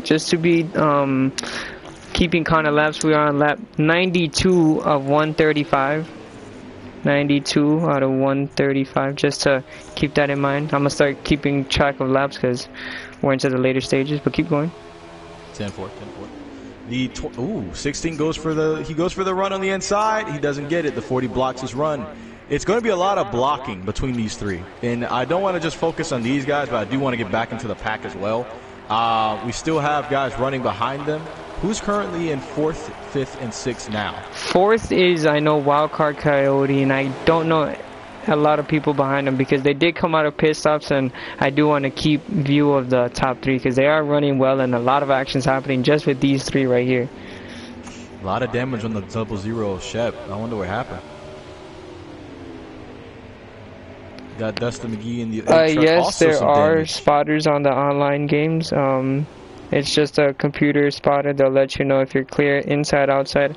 I don't usually use them personally. I know how my car feels, and if I know that I can stick it out without damage or hitting anybody, then I'm good. We're on now lap 94. I know it's covering the race and things, but I kind of want to touch base on what he asked in the comments as well. I kind of agree with that factor about, not using the spotter, but in my own opinion, I would rather it be an actual player spotter. Like, like they actually have in other games. Well, where you can sit in the race and kind of like delegate, hey, this line's fast, I would say recommend go to that line, you know what I mean? There's not a lot of communication when you use the game spotter. Personally, I would recommend, having a homeboy or a friend or anything like that be with you watching this, kind of like we were commentating and just saying, hey, this driver's doing that driver's doing that. Because a spotter isn't just a person that tells you what's going on in the moment. They also tell you things around the track, almost like a track informer. So your crew chief focuses on the setups and what can possibly give you a faster car. The spotter tells you exactly what to do, how to move, and what areas are faster. Kind of like your own GPS, if you will. So that's why I feel like this is a very, very more competitive sport and competitive, game. There's not that constant conversation with your spotter where you can, joke around, get that radioactive mint, you know, and kind of getting that in. But it's more or less you doing your own job. And that's why I say a lot of these drivers, you know, in these leagues that are racing for championships and stuff, you're kind of your own spotter. Because if you're looking around you 24/7, you constantly have that situational awareness to know where everybody is. But with there being a game spotter, there's nothing for you to really, you know, it's not depth perception. You don't really know where everybody is exactly. It's not like, hey, he's 0.1, 0.2, 0.3, you're opening the gap, There's nothing like that. It's more or less, hey, inside, quarter panel, inside, things like that. That's not really telling me where he is directly. It's telling me where he's possibly. So if I'm looking, okay, he's there, I'm clear, bam, I'm going to make my move now. But then I hear, oh, you cut my nose off, or, you know, you cut off me. That couldn't happen if there was an actual spotter in the game. It would never happen. But you see, that's what's wrong with this game specifically, which I think, you know, 708 could have done better. Pit stops are recurring. A couple people already made their pit stops, which were the 23 of Collins. Right now, the 00 is in for his pit stop, maybe to fix up some damage and make a little bit of adjustments. The 88 is in his pit stall right now, making some adjustments. Colt Spacious, sadly, he got lagged out. I think behind the top 3 is Wildcard Coyote. I believe Too Good is behind Wildcard Coyote. After pit stops have happened, we're going to see like the real lineup, but I do believe the 10 is behind the 45. As we see on board with the 10, there's another car coming out of his pit stall, which was a 38 of Doc Hopper. The 88's now finally leaving pit road. Collins has got up to speed. That's one driver I've heard a lot about recently too, Collins. And I'm honestly sitting on my seat for Collins every time I hear his name get called, because I'm thinking, hey, Collins is going to be consistent, and then there's cautions, and then, you know, his truck kind of falls off. But he's one of those drivers that, like I said earlier with the 16, it's unpredictable. He could be fast at this track, and he could be slow at that track, and you think he's slow, and then he shows up at the top 5. It's like, bro, how do you do that? You start, you know, in the back, and you're like, okay, everybody up top is like, okay, yeah, that car is not going to be a factor. He's not going to be worried. And then 30% through the race, he's up in the top 5. It's like, how did you manage to go from 13th to 5th? You know what I mean? In like a couple laps. But in, you know, qualifying, you were in the back. You weren't as fast. But that's why I think Collins and the 16 kind of have in common. They're unpredictable. They make it look like they're not going to be a factor, and then they show up at your front door, you know, your doorstep, knocking for bread, you know, sharp bread cookies. 24 left his pit stall. The 45 now entering his pit stall. Not sorry to cut you off, but now the 10 is leaving his pit stall, and I think the leaders are in frame right now, going into their pit lane to the pit stalls. But keep going. Now, I'm just gonna, you know, deviate from that one, but I will say this much: we've seen the 16 come out on, you know, on top. I wonder if he actually sharp pitted, because, well, technically not sharp pitted, but it feels like he did something to come out on top. Now, it could just be the team; they're faster, they have no damage, they have nothing to worry about. But it could also be adjustments. Now, the 22 has been leading all laps, right? He's been leading most of the laps of the stage. You have the 40 who's led some laps. You have the 16 that led about 2 laps. Pretty much all 3 of them have led a lap part of the race. Now, this is why I say it's kind of, you know, interesting. The 16 came out of the pits first last time, right? And the 40 came out second, and the 22 came out third. Look how the order is coming out now. 22, 40, 16. Right. Now, the problem with this is, look where the 16's like, you know, at right now, and compared to the 40 to the 22. He has a huge space between them. Now, we've already known, when you have a lot of space at this track, you tend to get away from the person behind you. The draft is definitely something that's going to be his friend in this situation, but without the 4 car, I don't see him catching up to the 22 anytime soon with the 40 pushing him.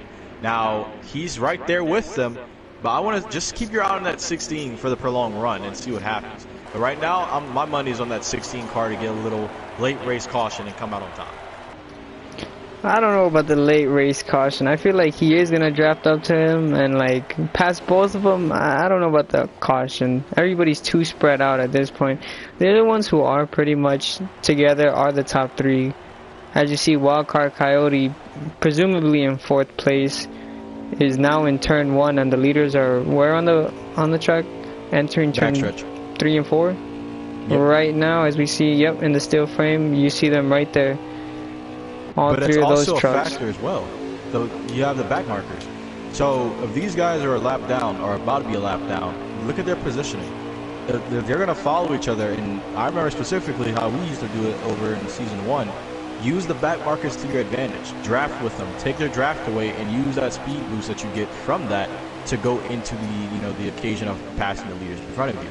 Now, it might last for a little while, you might lead a lap or two, but if you can hold that line along with the leaders behind you and not, get caught in a situation you can get spun or something, it's a very, very good tactic to use. Those back markers are your best friend when you're in third place, especially when the leaders are battling with each other.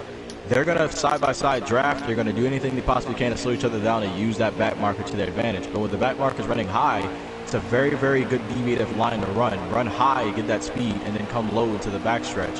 Or not even the backstretch, but entering 1 and 2, get that angle, and it gives you even more speed. It's speed on top of speed on top of speed, and you have placement when the leaders are running high. As you see how the 40 runs that midline, trying to get the outside battle panel of that 22, the 16 kind of follows him through, but he also stays in that midline with the 22. My idea is the 16 is just waiting for the 40 and the 22 to go side by side to actually risk it and go down to the inside and kind of pass both. It's kind of like the set me up rule. You set both of them up and you get that one position by passing them both at the exact same time. At that point, they're going to battle each other, rattle each other's cages and stuff, trying to get that position back. But they're going to hold each other back by doing so. So he's going to push it to the 40 here, trying to grab onto that 22's draft so he can, leave the 40 on the high side and come back for that second place. Doesn't work though. Getting in stage 1 and 2, or that could have been the practical. But now in stage 3, that's going to be vital going into the last closing laps. Yep, just like you said, bump drafting could be a factor. If the 40 and the 16 hook up, they could pass the 22 just like the 40, or I think it was the 22, right? That's how they passed the 16. It was the 22 in front of the 40. If the 40 can rely on the 16 for a little bump out of the turn or on the backstretch, he could probably be in first, and places could be switched around. You never know either. That lap car behind him, behind the 16 could easily push up with him if he got a good draft. Icy's up in this bit. Yo, what's good, Icy? The Ford truck driver, he is now in his trailer watching the race. Whatever happened to the Ford car? I think he lagged out, yeah. Because remember, he cut onto the grass and out of nowhere he disconnected. So I think he lagged out. Gotcha. But yeah, as we see the top 3 trucks still in a line, bro, they're making this look like it's either Talladega or Daytona on the fucking backstretch right there. That's crazy. Or even Atlanta. How Atlanta's going to be for Truck Series. Oh yeah, Atlanta might be another Daytona and Talladega. That might be the case. If anything, they're getting their practice in right now for bump drafting. Exactly. Now, just to dive into these 3 cars to be specific, Deep Blood, y'all already racing, and Leasley, Ski Mask, my bad. They're all good friends. In fact, they race with each other in different leagues and stuff like that. They've known each other for a while, so they know how each other race. And that's why I say this is going to be a huge, overhang and a huge, opportunity for all 3 of them to actually show their skill out. Because as you look at it, the 16 is trying to, get under that 40. He's trying to get there, but that 40 has an equal pace as the 16 and the 22, which is why I keep saying that, like earlier in the race when I stated it, they're all running the same line. So it's kind of difficult to say, hey, I'm going to go high, get the run from the fresh air up top, and then come down and get a second run from you guys and try to go push in, to the outside for that, that speed. They're just complacent. They're not trying to, they're not trying to put each other in a bad spot. Lap cars as the 22 gets loose and goes to the inside. Maybe they seen the lap car and they wanted to get out of its way, because I think that was the 00 of Shep just hit the wall. As the 40 is going to take the lead. Says he has no AC, so his PS4 got hot and lagged out. Yeah, that's heartbreaking. Oh Lord, that's why. See, I used to have a fan right behind my PlayStation, like those little Dollar Tree fans, like those little desk fans. Like I used to have that right behind my PlayStation. It got the job done. That's all I'm saying. It got the job done. So I know you're watching. Probably you should buy a little. You should buy a little fan. Put it right next to your PlayStation and it'll cool off. I do not actually blame him for that situation. I can't say anything about that because every time we race, I have 3 fans. I have, it's one of those oscillating fans that you get at like Family Dollar and stuff, the ones I stand tall. I have that right behind my setup, so it's blowing directly on the on my PS4.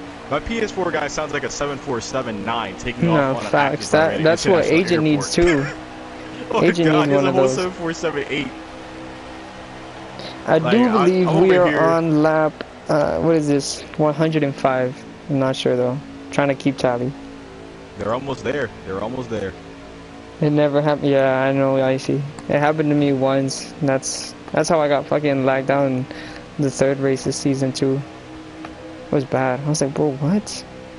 PES shut Have you down. cleaned your Got too PS4 at hot. all, or is it just because of the AC? Because Yeah, there's I've times where you can just changed get my like those little small PlayStation. fans So regulate. much, what's it called? Dust bunnies in there. Yeah. My I PlayStation do sounds like a recommend fighter getting a small jet. fan, yeah. Yeah, get a small fan and you be chilling. But My yeah, PS4 sounds like the a fighter 16 jet. now is in front of the 22, and he's gonna take shots under the 40 because he wants that position. Oh, definitely. I didn't even realize the 16 got around the 22. I didn't even realize. Yeah, What happened? I remember it's the because of 22 what got loose. happened with the lab car. The lab car, the 00, kind of hit the wall, led them Got off the you. track, and they wanted to back out. And I think, yeah, the 22 like shot all the way down. The It's 16 is AC. testing the 40 here. You see Damn. that? It's getting that run. But as you notice, getting into the front stretch, the lines are starting to change, like, as long as the race is going. They were first running the low line going high and going back in. Now they're kind of, majestically moving towards the high side. The 40 has a different line from the 16 and the 22, as you can already see. But the 22 is still doing that line like I told you. Running that mid line in 1 and 2, getting to the high side in the backstretch, and doing that low line in 3 and 4. That's a very, very good line, and it's a stable line. But when it comes down to the position area, that 16 is definitely on the 40's back bumper and hard. He knows how to move that 40 out of the way, but is he going to actually get under him? That's the real question. I don't know. By the way the cup race went, I think some shit's gonna happen. But how a truck went last week, I don't know. With more trucks, relaxed, everybody which is was opposite. content. Right, it's the total polar opposite. You would expect truck to have a lot more, fights and arguments and stuff like that because it's truck series, It's kind of how it is in real life most of the time. But here, it's more relaxed. It's almost like they're driving Xfinity. Everybody respects one another and everybody wants to just, go and race and fight each other for a position. But like I said earlier, it also helps that they're all good friends. They race with each other for a long period of time. Therefore, that that complacentness kind of built over time. They know how each other are going to, drive and stuff like that. They know how they're going to move. So they're kind of predicting how they're going to do it as the 40 blocks the 16 a little bit. But the 16 is running that line I told you about. He's running that mid line going a little bit higher and then diving into the corner to get that little apron change. So either way, this is going to be a good finish regardless of how many laps we have left. It's going to be a good finish. So I'm looking at both the 22 and the 16 right now. Yeah, let me get a 40, checkup on he's the holding lap it. count. Let me get back to you on that. I don't know, man. It's a three-way on this one. It's kind of difficult to tell who's going to win.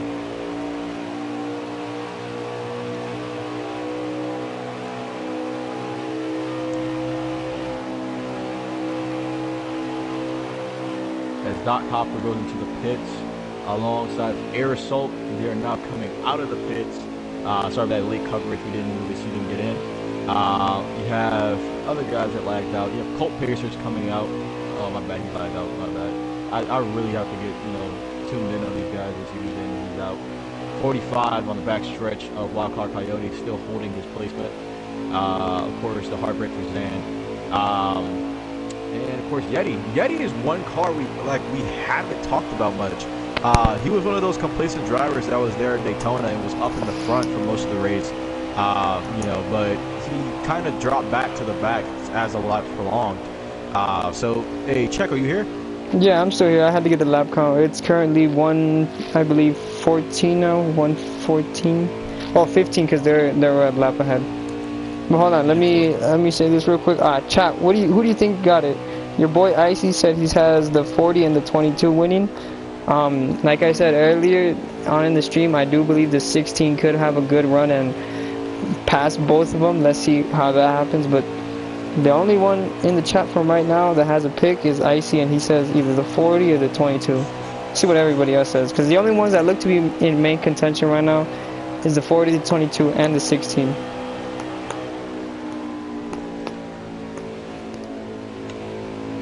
It could. All I'm saying is the 16 could do it again. Like I said early on in the race, as long as he runs that high line, and what KJ said earlier, agreeing to my fact, if you run that high line, you could probably get around them. Because high line equals more gas time and a lot of tire being rubbed off. But still, it's a faster way.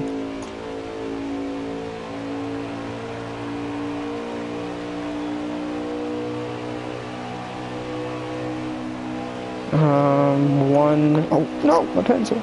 95, 100, 100, 500, 1500, 17. KJ said, IC said, booth invite, question mark? What's the move? Because if anything, you have to invite him. I don't want to pull up the menu, because this is some good racing right here.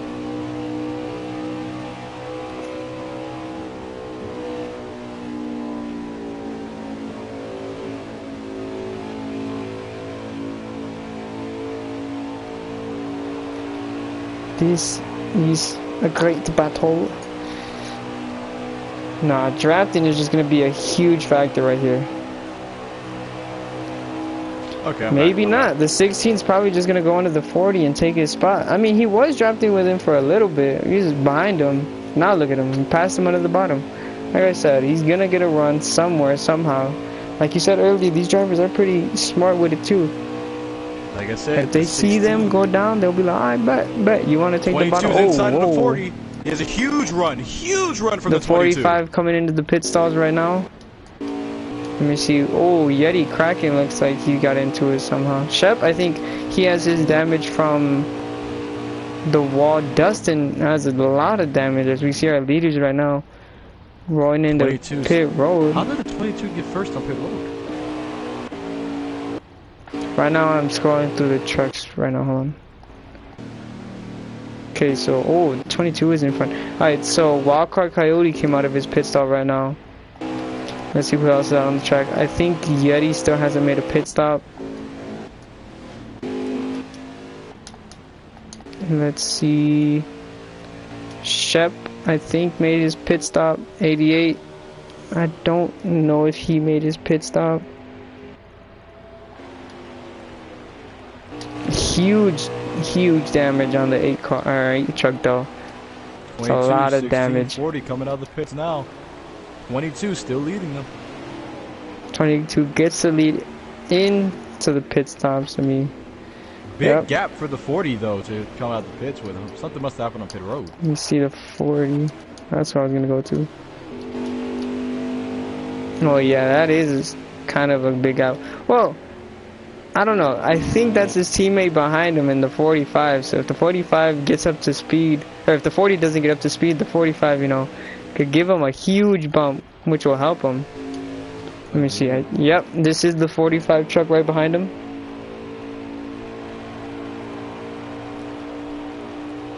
What does the chat say though? Who does the chat have winning?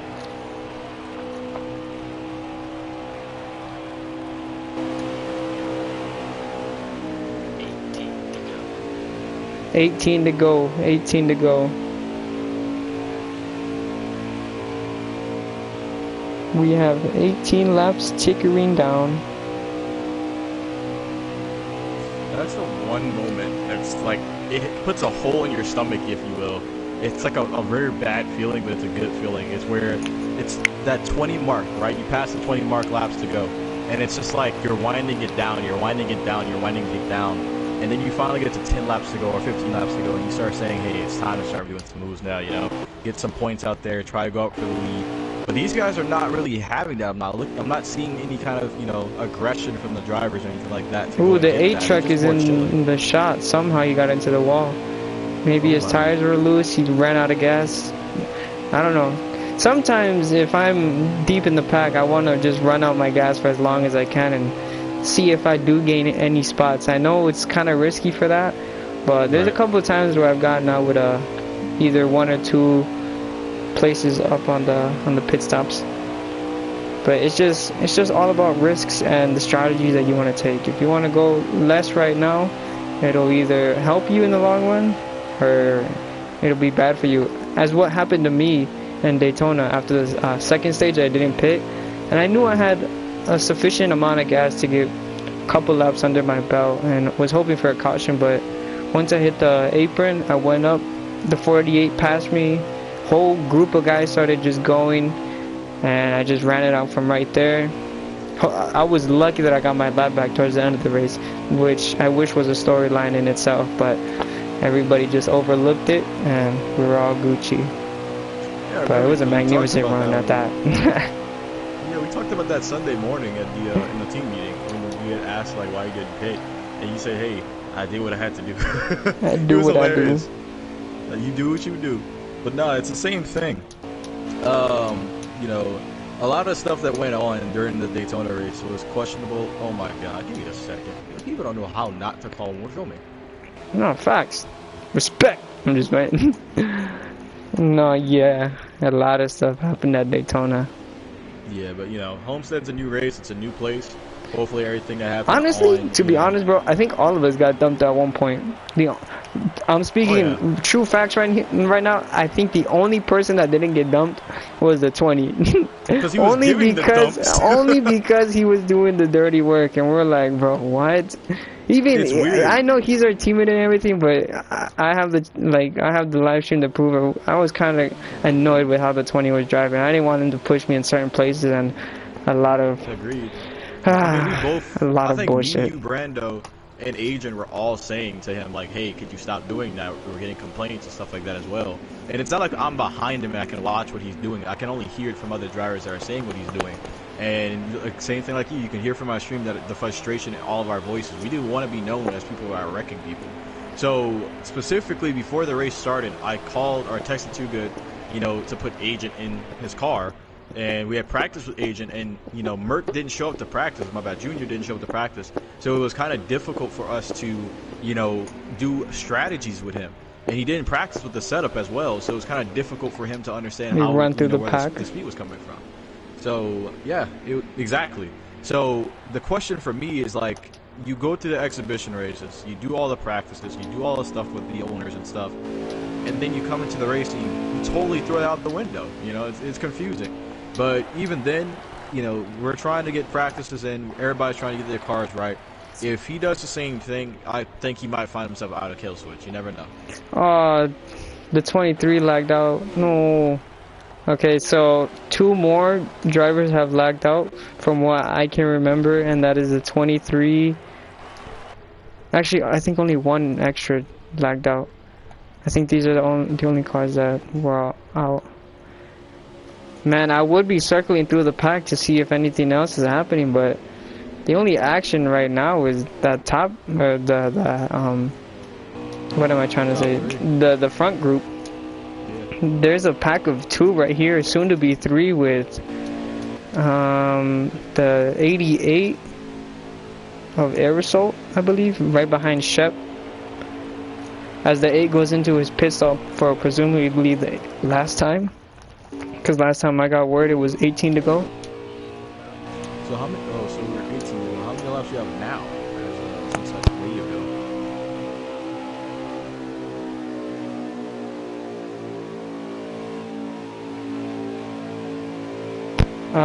That was 10 laps ago. So coming to 8 to go right now. Oh wow! So it's time. It's time to. I haven't been keeping track because I've just been watching this battle going on. It's been transpiring on for a while. Around 8 laps to go. I think it's 8 laps to go. It's gonna be 7 this time to the line. I'm gonna make sure to keep count of the lap count. That right there. Watch that 16. Watch that 16 in the 40. Look at their bump drafting. They're gonna get a run off that going into turn 3 and 4. I would have stuck on the high side if I knew the 22 was going on the bottom, but that's just me.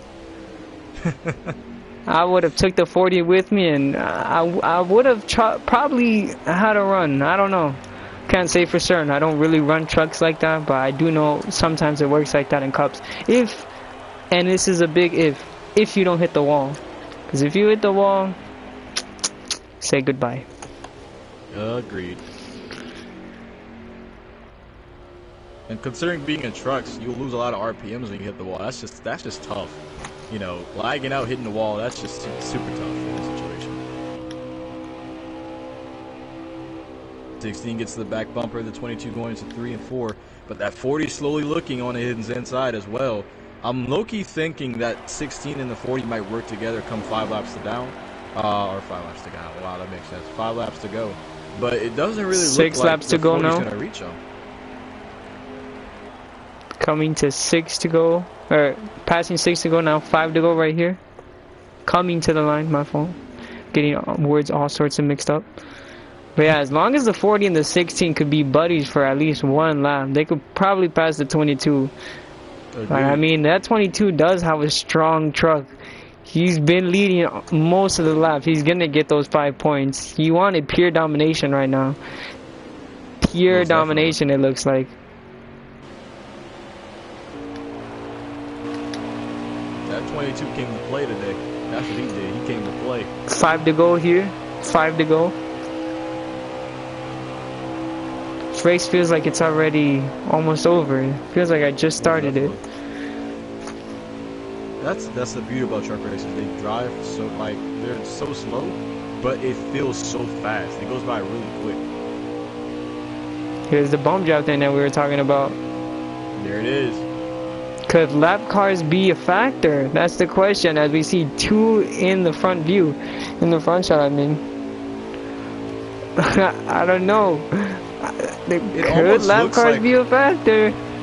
It almost looks like the 16 and the 40 have a huge run. 4 laps to go. Stretch, but the 22 has the faster car in the turns.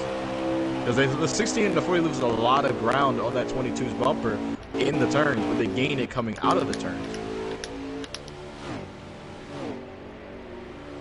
Going up high, the 16 wants to stay on the draft of the 22. The 40 still follows them. Oh, look, he's on the bumper on the 22 right now. He's on the bumper. I've been saying it. The 16 and the 40, as long as they can hook up, they can easily get to that back bumper of that 22. They're getting closer. They're getting closer. Yeah, now the 22 is probably gonna stretch his lead out for right now, since they weren't able to get the move done. 3 to go right now, but they weren't able to get the move done right there. If he was able to get under him, he probably would have cleared him. Here's the outside line that I was talking about. I don't know if the inside lane helped the 40, because he's barely gonna get onto the inside of the 16. The 16 blocked and said, "You're gonna help me right now." 3 to go. He said, "No, you're gonna follow me. We're gonna go catch him. We're not gonna fight each other. We're gonna fight the 22." 3 to go.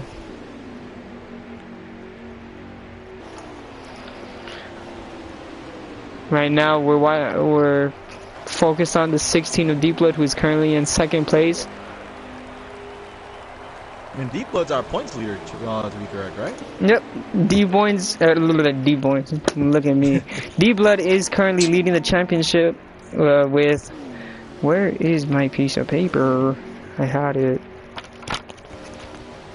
Okay, Deep Blood is leading the championship with 36 points. The 22 of Ski Mask right now, he's currently sitting in 5th place, yeah, 5th place. 40 moved to 16. The 40's now in 2nd 40 place. moved to 16. I think this is 1 to go, right? Or 2 to go still? 2 to go, I think. Lap cars will come into effect. Oh, I think this is the last lap. 1 to go.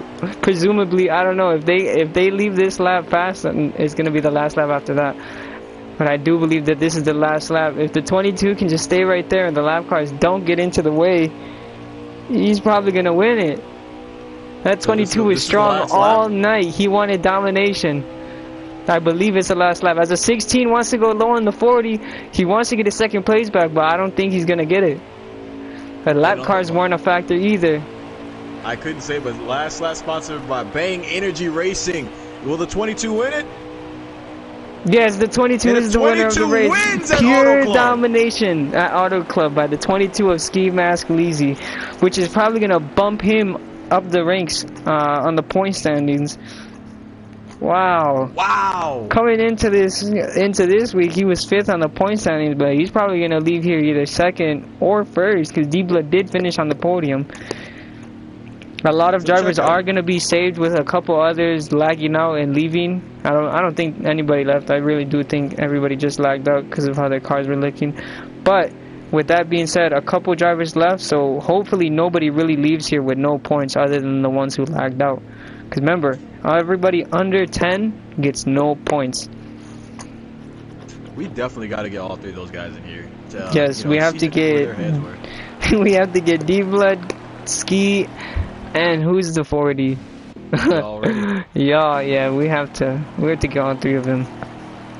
Invite them to the booth. Yeah,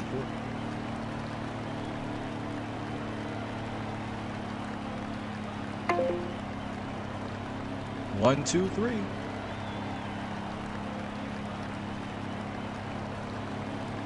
That was a pretty good race. Sensational. I wish it was side by side at the end though. I wish they were all like 3 wide. That would have made it way better. Oh, most definitely.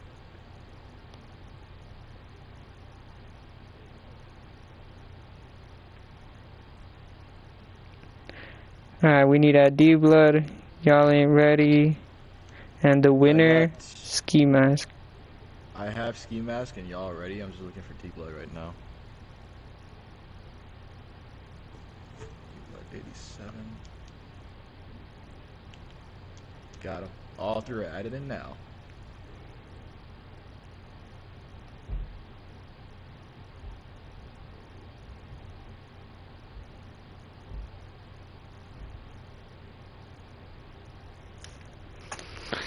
Here's D-Blood. Hold How about on. that, KJ? Howdy, howdy, howdy. What's up, brother? How y'all doing? How y'all doing? We're done. They just open it up. Excellent racing, excellent racing back there. I didn't watch the full stage. I didn't see stage 1 and most of stage 2. But for stage 3, I was on the edge of my seat. I'm not even gonna lie to you guys. That was impressive.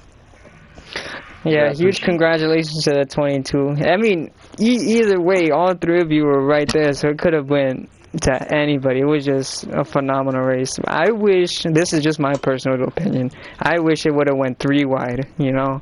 It would have been a way better finish. We were thinking about that, to be honest with you. We were talking about that one with 1 to go. You're trying to give us a little show, huh? I passed the second place on the second to last lap, and I kind of lost Ski Mask, but we were actually talking about that. We should have went 3 wide on the finish line. And starting off interviews, let's start with the winner here, the 22. How do you feel? How are you feeling about this pure dominance win? You win the pole, you lead a bunch of laps stage 1, a couple in stage 2, and most of them in stage 3. How do you feel? I feel pretty good, man. It's all went according to plan, man. We prepared pretty hard for this one, and it was pretty much mistake-free, except I didn't hit the pits for the beginning of stage 2. I had to go to the back, but was able to come through the field pretty quick, and I had a good chuck, man. I could put it wherever I wanted to go, wherever she wanted to go. I could take her there, so. I had a good time. I've been racing with Heath and D-Blood a long time, man, and it definitely showed out there. So it was a good race. No, yeah, it was definitely showing out there, and it was a beautiful race from all 3 of you. Thank you for putting on such a show, all 3 of you. Let's talk to our second place driver, who is y'all, right? Y'all ain't ready? Sir. How do you feel? You were in the lead for a little bit, coming to, I'd say, I think it was 30 to go. You were in the lead, and then, I think you were in the lead, and the 16 overtakes you. How do you feel about that? How does that happen? Yeah, I needed to save a little gas. I was in the lead a little bit too much, so I went high, and I jumped down behind them so I could save a little bit. And, I mean, it was a heck of a race. I mean, it went as good as it could go, and we were praying not for a caution on the last 20 laps or so. If we would have got a caution, it could have been anybody's race, but luckily, it came perfect. And honestly, it was probably a boring race to everybody else, but for us 3, that was fun. You know what I mean? That was no, yeah, for sure. It was a great race between the 3 of you. We were honestly on the edge of our seats for like the whole last stage, because in stage 1 and 2, like he said, he wasn't really there that much, and it was just me kind of talking and just basically saying what I seen. But once he got here, the show just changed. It was different. Like you guys started actually battling, and then you guys like left the pack somehow. Like I know you guys did it in stage 1, but in stage 3, you guys just left the whole pack behind. There was nobody else racing you guys. When we got hooked up, there wasn't. I mean, we proved it first stage 2 when we got together. We ended up leaving them. The only person that was able to stay with us was the 4, and you know, he still wasn't really with us, but it was, you know, we executed that perfectly. It was a hell of a race. Yeah, it was a beautiful race. KJ, you got any questions for y'all? Most definitely. I got questions for all 3, really. You know, I kind of mentioned it in the, you know, commentary covering the race and stuff like that. I kind of want to mention it to you guys and get you guys' side of it because, you know, couldn't really get that earlier. But during the point of the, we call it the fatal way, is from 20 laps down to the last lap. From that area where you guys hit 20 laps to go, who was there that was actually thinking, hey, are we just going to go for it, start battling each other, or you guys just thought, hey, we're just going to race it out, you know, let it go, nobody's really going to fight for it? What was you guys' thought process on that? Once we heard that, we saw I had 16 laps of fuel and there was 15 to go.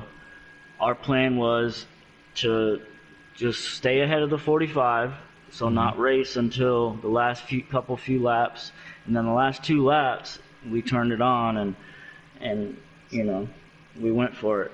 But we tried to not lose time to the guy behind us, because he was like 5-6 seconds behind us for a while there, because you know, he had pitted earlier than us, but we knew he was going to be short because he pit 2 laps before we did, and we knew we were good. So that's when we were just like drafting, and then 2 to 3 to go, we started racing.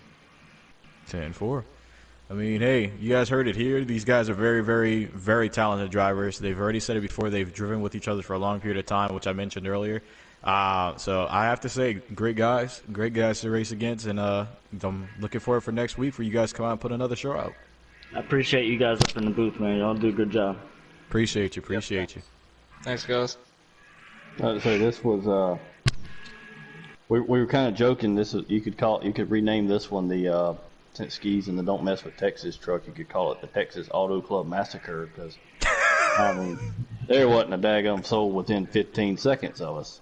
Might as well call it the Wild Wild West Texas edition. Oh man, it's smoked them, son. Just got to thank her, the sponsor, Titan 2, and you know. That's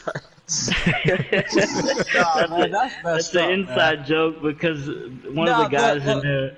Hey, we're real race car drivers now. Yeah, so. tell the broadcast about this. I'll tell you what happened, man. Look, you know, we friendly, you know, we were going to practice with the league, as we should. You know, it builds camaraderie and it gets us, you know, familiar with running with the, you know, other drivers in the league. Right. So I showed up and started practicing. And about 10 laps in, they start. I can't remember who it was, but they were saying it was the 8 car. They were saying I was cheating. Accused me of cheating, and said I was on a modded. He said I blew the pits or something like that. I don't know, but I waited 10 seconds for him to come back around. I don't know. I don't appreciate that. You know, I'm not I'm coming to practice, coming to cheat at practice. Like, that makes no sense, cheating at practice. We worked hard, and then tonight, because Ski had such a fast qualifying lap, he was like, man, I'm trying to figure out how this guy got such a fast qualifying lap. He must be on a Titan 2 or some crap, like a modded controller. Man's got a whole scuff controller with a wheel attached to it. Right? You know, we do this to have fun and have we work hard at, you know, we do work hard. That's one thing about all 3 of us, is we work hard, bro. It ain't just given to us. You know, we go out and get it. Anyway. Right, as you guys should. I mean, NASCAR specifically is a very, very, very intricate sport where team building is very, very necessary. And, you know, nobody can like solely do it alone. It's not really possible to do anything by yourself. But, you know, it's more or less a game that is built on teamwork. And if you don't have a team, you're not going to really get a lot of results. Not saying that people that are fast can't get those results, you know, that have skill behind the wheel. But it's just more, you know, it's easier when you have a team to work with that's all on the same page, you know. So, Right. and that's why I said I liked you guys specifically when you guys first came in. There wasn't like, you know, a vibe that you guys were just throwing, you know, everything out there and saying, hey, I can do this, I can do that. You more or less were learning from everybody else's, you know, point of view and then, you know, tuning it in for your own notes and like, hey, guys, this is what we have to look for. This is what we're going to go against. You know, this is what you should be prepared for. Dang, bing, bang, shaboom. And you get in the race and you do what you said you're going to do in your notes. So I have to admit, I love it. I love hearing it. I love watching it. You know, it's amazing to watch you guys race. It's, you know, there's a whole other pack, but it's the entire race today that I seen was on y'all. You know, there was really not much going on around the racetrack. It was primarily you three up front, battling it out. That was kind of interesting. We didn't know what was going to happen. You know, we thought somebody was going to get, you know, spun up by the car while you guys did 3 wide or something, you know, and kind of brought the late race caution. But it was excellent to see you guys finish without one caution happening. It was amazing. I have to give you guys that. Good racing out there, guys. I was about to say, you know, after all those flawless pit stop entries, we were like, we're professionals now. We're pretty good at this. You guys are. You guys are good. I mean, there's nothing I can say that isn't true about that. You guys are very professional drivers. I have to give you that. Well, this is a cool league, man. We're happy to be a part of it, and thanks for all you guys do. And we'll see y'all next week. Yes, sir. Good luck Thank next you, week, thank guys. you, thank you. Yeah, we're going to let Heath win next week, so. You heard it here, guys. Look for Heath next weekend. All right. We'll see y'all later. For sure. See you guys later. Yeah.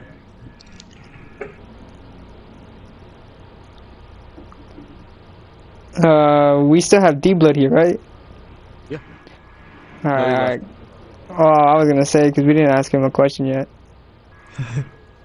Kind of skipped him over, my fault. No, I didn't end stream yet. Okay. So D-Blood's back in here, right? I heard you. Yeah, my fault. It's because I wasn't able to ask you a question. I just kind of, it flew out of my head. But, yeah, what was it? I had it written down too. Oh, okay. So, feeling how you felt last week with all the bump drafting going on, me and KJ seen what happened with you. It wasn't anything bad. You and I do think it was the 40 past the 22 by bump drafting right there at the end. I think it was, KJ, do you kind of remember when it was? It wasn't the third stage, but it was like... it was like in the middle of the stage where you guys were like side by side, and then he got behind you, gave you a run in the backstretch, and then in 3 and 4 you guys managed to get past him. Yeah, well, I mean, I'll be honest with you. So right there, we were kind of... So you remember back in the old tandem days in NASCAR where you'd have to pull a switch because the guy in the front would have to save gas? Yeah. Same idea. Same idea. So it would be a switch, and then because you know, like later on, I would give it up and then fall in back, and then the next one would, you know, try to keep everybody from so the leader's not out there burning all the gas up. And we knew too if us three got together third stage that the rest of the guys are going to try to gain positions. Obviously, it's racing, so they're going to race, be side by side. We should haul ass on, or you know, leave on them. Right. You know. Yep. So that's what. That was the whole idea. So that's whenever you saw because I know when I let them go by, I went high going into 3. They both went low, and then I ducked in behind them. So I mean, you know, we were kind of doing that to keep everybody kind of on the same fuel, so that somebody doesn't one, run out early and we get broke up, or 2, you know, if somebody does run out and sputters and it causes the other 2 to run into the back of him. So. Right. It's not like a situation where you're going to put yourself into a caution situation, you know? Right, because I mean, once stage 3 started and the 3 of us hooked up and pulled away, really the only thing that could stop us was a caution. And that's what, so as soon as the stage started, it was like, hey, let's just go. And then, you know, the goal at that point, after you got through the first pit stop, all right, let's make the second one clean. And then once the second one was clean, all right, let's get to 5 to go. Once there's 5 to go, there's no more manuals, and, you know, and we'll be in really good shape. Because at that point, the only thing that could stop us would have been a game caution. So I do give that 45 some props. He is fast. He was really fast actually, but I knew when we went out, we stayed out a lap longer than him. The second pit stop of stage 3, I knew right there. I was like, all right, he's gonna be short, and he was short the third pit stop of stage 3. So, you know, I was like, all right, we're good. At least we're gonna be ahead of the fastest guy in the rest of them, you know. Right. Yeah, that's kind of the whole plan, just to get together, get going, and let the bodies sort themselves out later on. You know what I mean? So. Right. No, yeah. From what our point of view was, you guys were battling, and then we seen that you guys were kind of helping out each other, and we were like, oh, okay. We really weren't, though. That's the thing, is we raced like it looked like we were battling, but we didn't start battling. Like, I was in third the whole last end of the third stage, and I was just like quarter throttle, half throttle, just sitting there, just keeping the draft, making, you know, not trying to hit them and bump them, just staying drafting with them, and just cruising. Like, I was letting off early, so I didn't duck underneath them in a corner on accident. Yeah. You know. And like the whole thing was too, we were sitting there talking. So like, if somebody had a bad corner, and they, you know, we'd go by, and then they'd fall back in line, and then because we were just constantly trying to keep from letting fourth place catch up. You know. So. Right.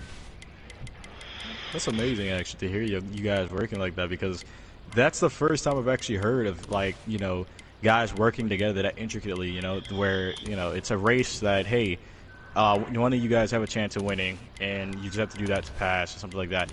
That was amazing to watch, because for us, it looked like you guys were having a relaxed battle. That's the way I use, just like relaxed. It's like, it didn't even feel like you guys were racing. It felt like you guys were just like out for a Sunday drive, you know, enjoying your 50s. And then that's when I saw at the end, I was like, oh, they turned it up a notch, you know. They're starting to battle it now. And, you know, the lap caution, no, not lap caution, but the lap car started to come into effect.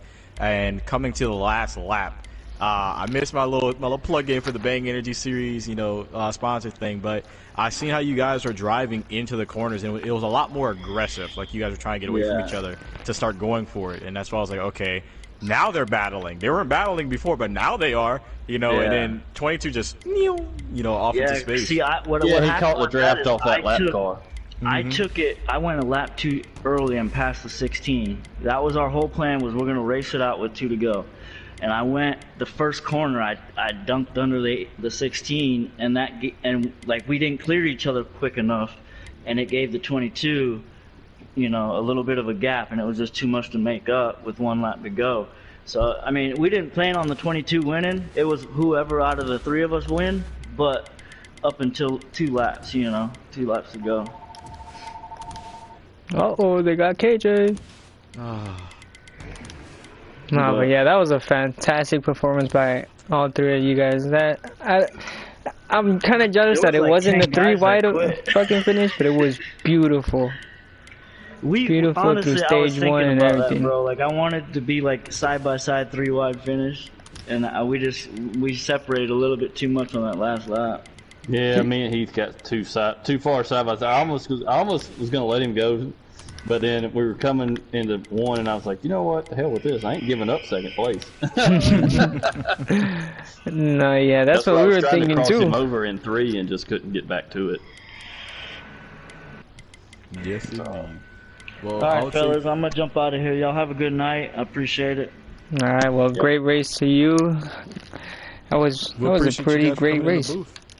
Thank you. This booth wouldn't be nothing without the action on the track. That was pretty nice. But here we are, ladies and gentlemen, at the end of the stream. KG, you got anything to say to the viewers that are going to probably watch this after the race, or who are still in here now? I would say let's just hope the Cup race on Saturday is the same way. You know, people are actually battling, and it's not going to be a repeat of Daytona. I can easily plug in this. The 20 will not be racing for for Homestead. He is going to be out. So we're going to be having y'all already racing. The guy that was just in here that raced the 40 car fill in, and he's going to be in the 20 car come Saturday. So hopefully he can bring the same energy that he brought tonight and possibly put that car in victory lane. That's going to be interesting to watch. Yep. I'll probably stream that here on YouTube, so if you guys want to see a in-car cam, or I'll probably use the roof cam from now, because that in-car cam is pretty hard. I was trying it towards Daytona, and I don't know, when cars get next to you, it kind of gets scary. Right. I'll also be streaming my view as well for Saturday on Twitch at KJ_X01_Raven, all lowercase. But yeah, with that being said, we'll see you Saturday at I don't know what time because our time zones are different. Sometimes I say the wrong one. But I'll be live here on Saturday at around sometime at night. That's all I gotta say. Buenos nachos from me. We had a great race. I'm glad I was here. Presented with KJ. This was pretty fun. That end of the race was spectacular. That's all I gotta say. Indeed. Thank you for watching the Kill Switch Racing League Bang Energy Truck Series. See you guys next time. Peace. Ugh! I pressed the wrong button. No way I pressed the wrong button. I pressed share play instead.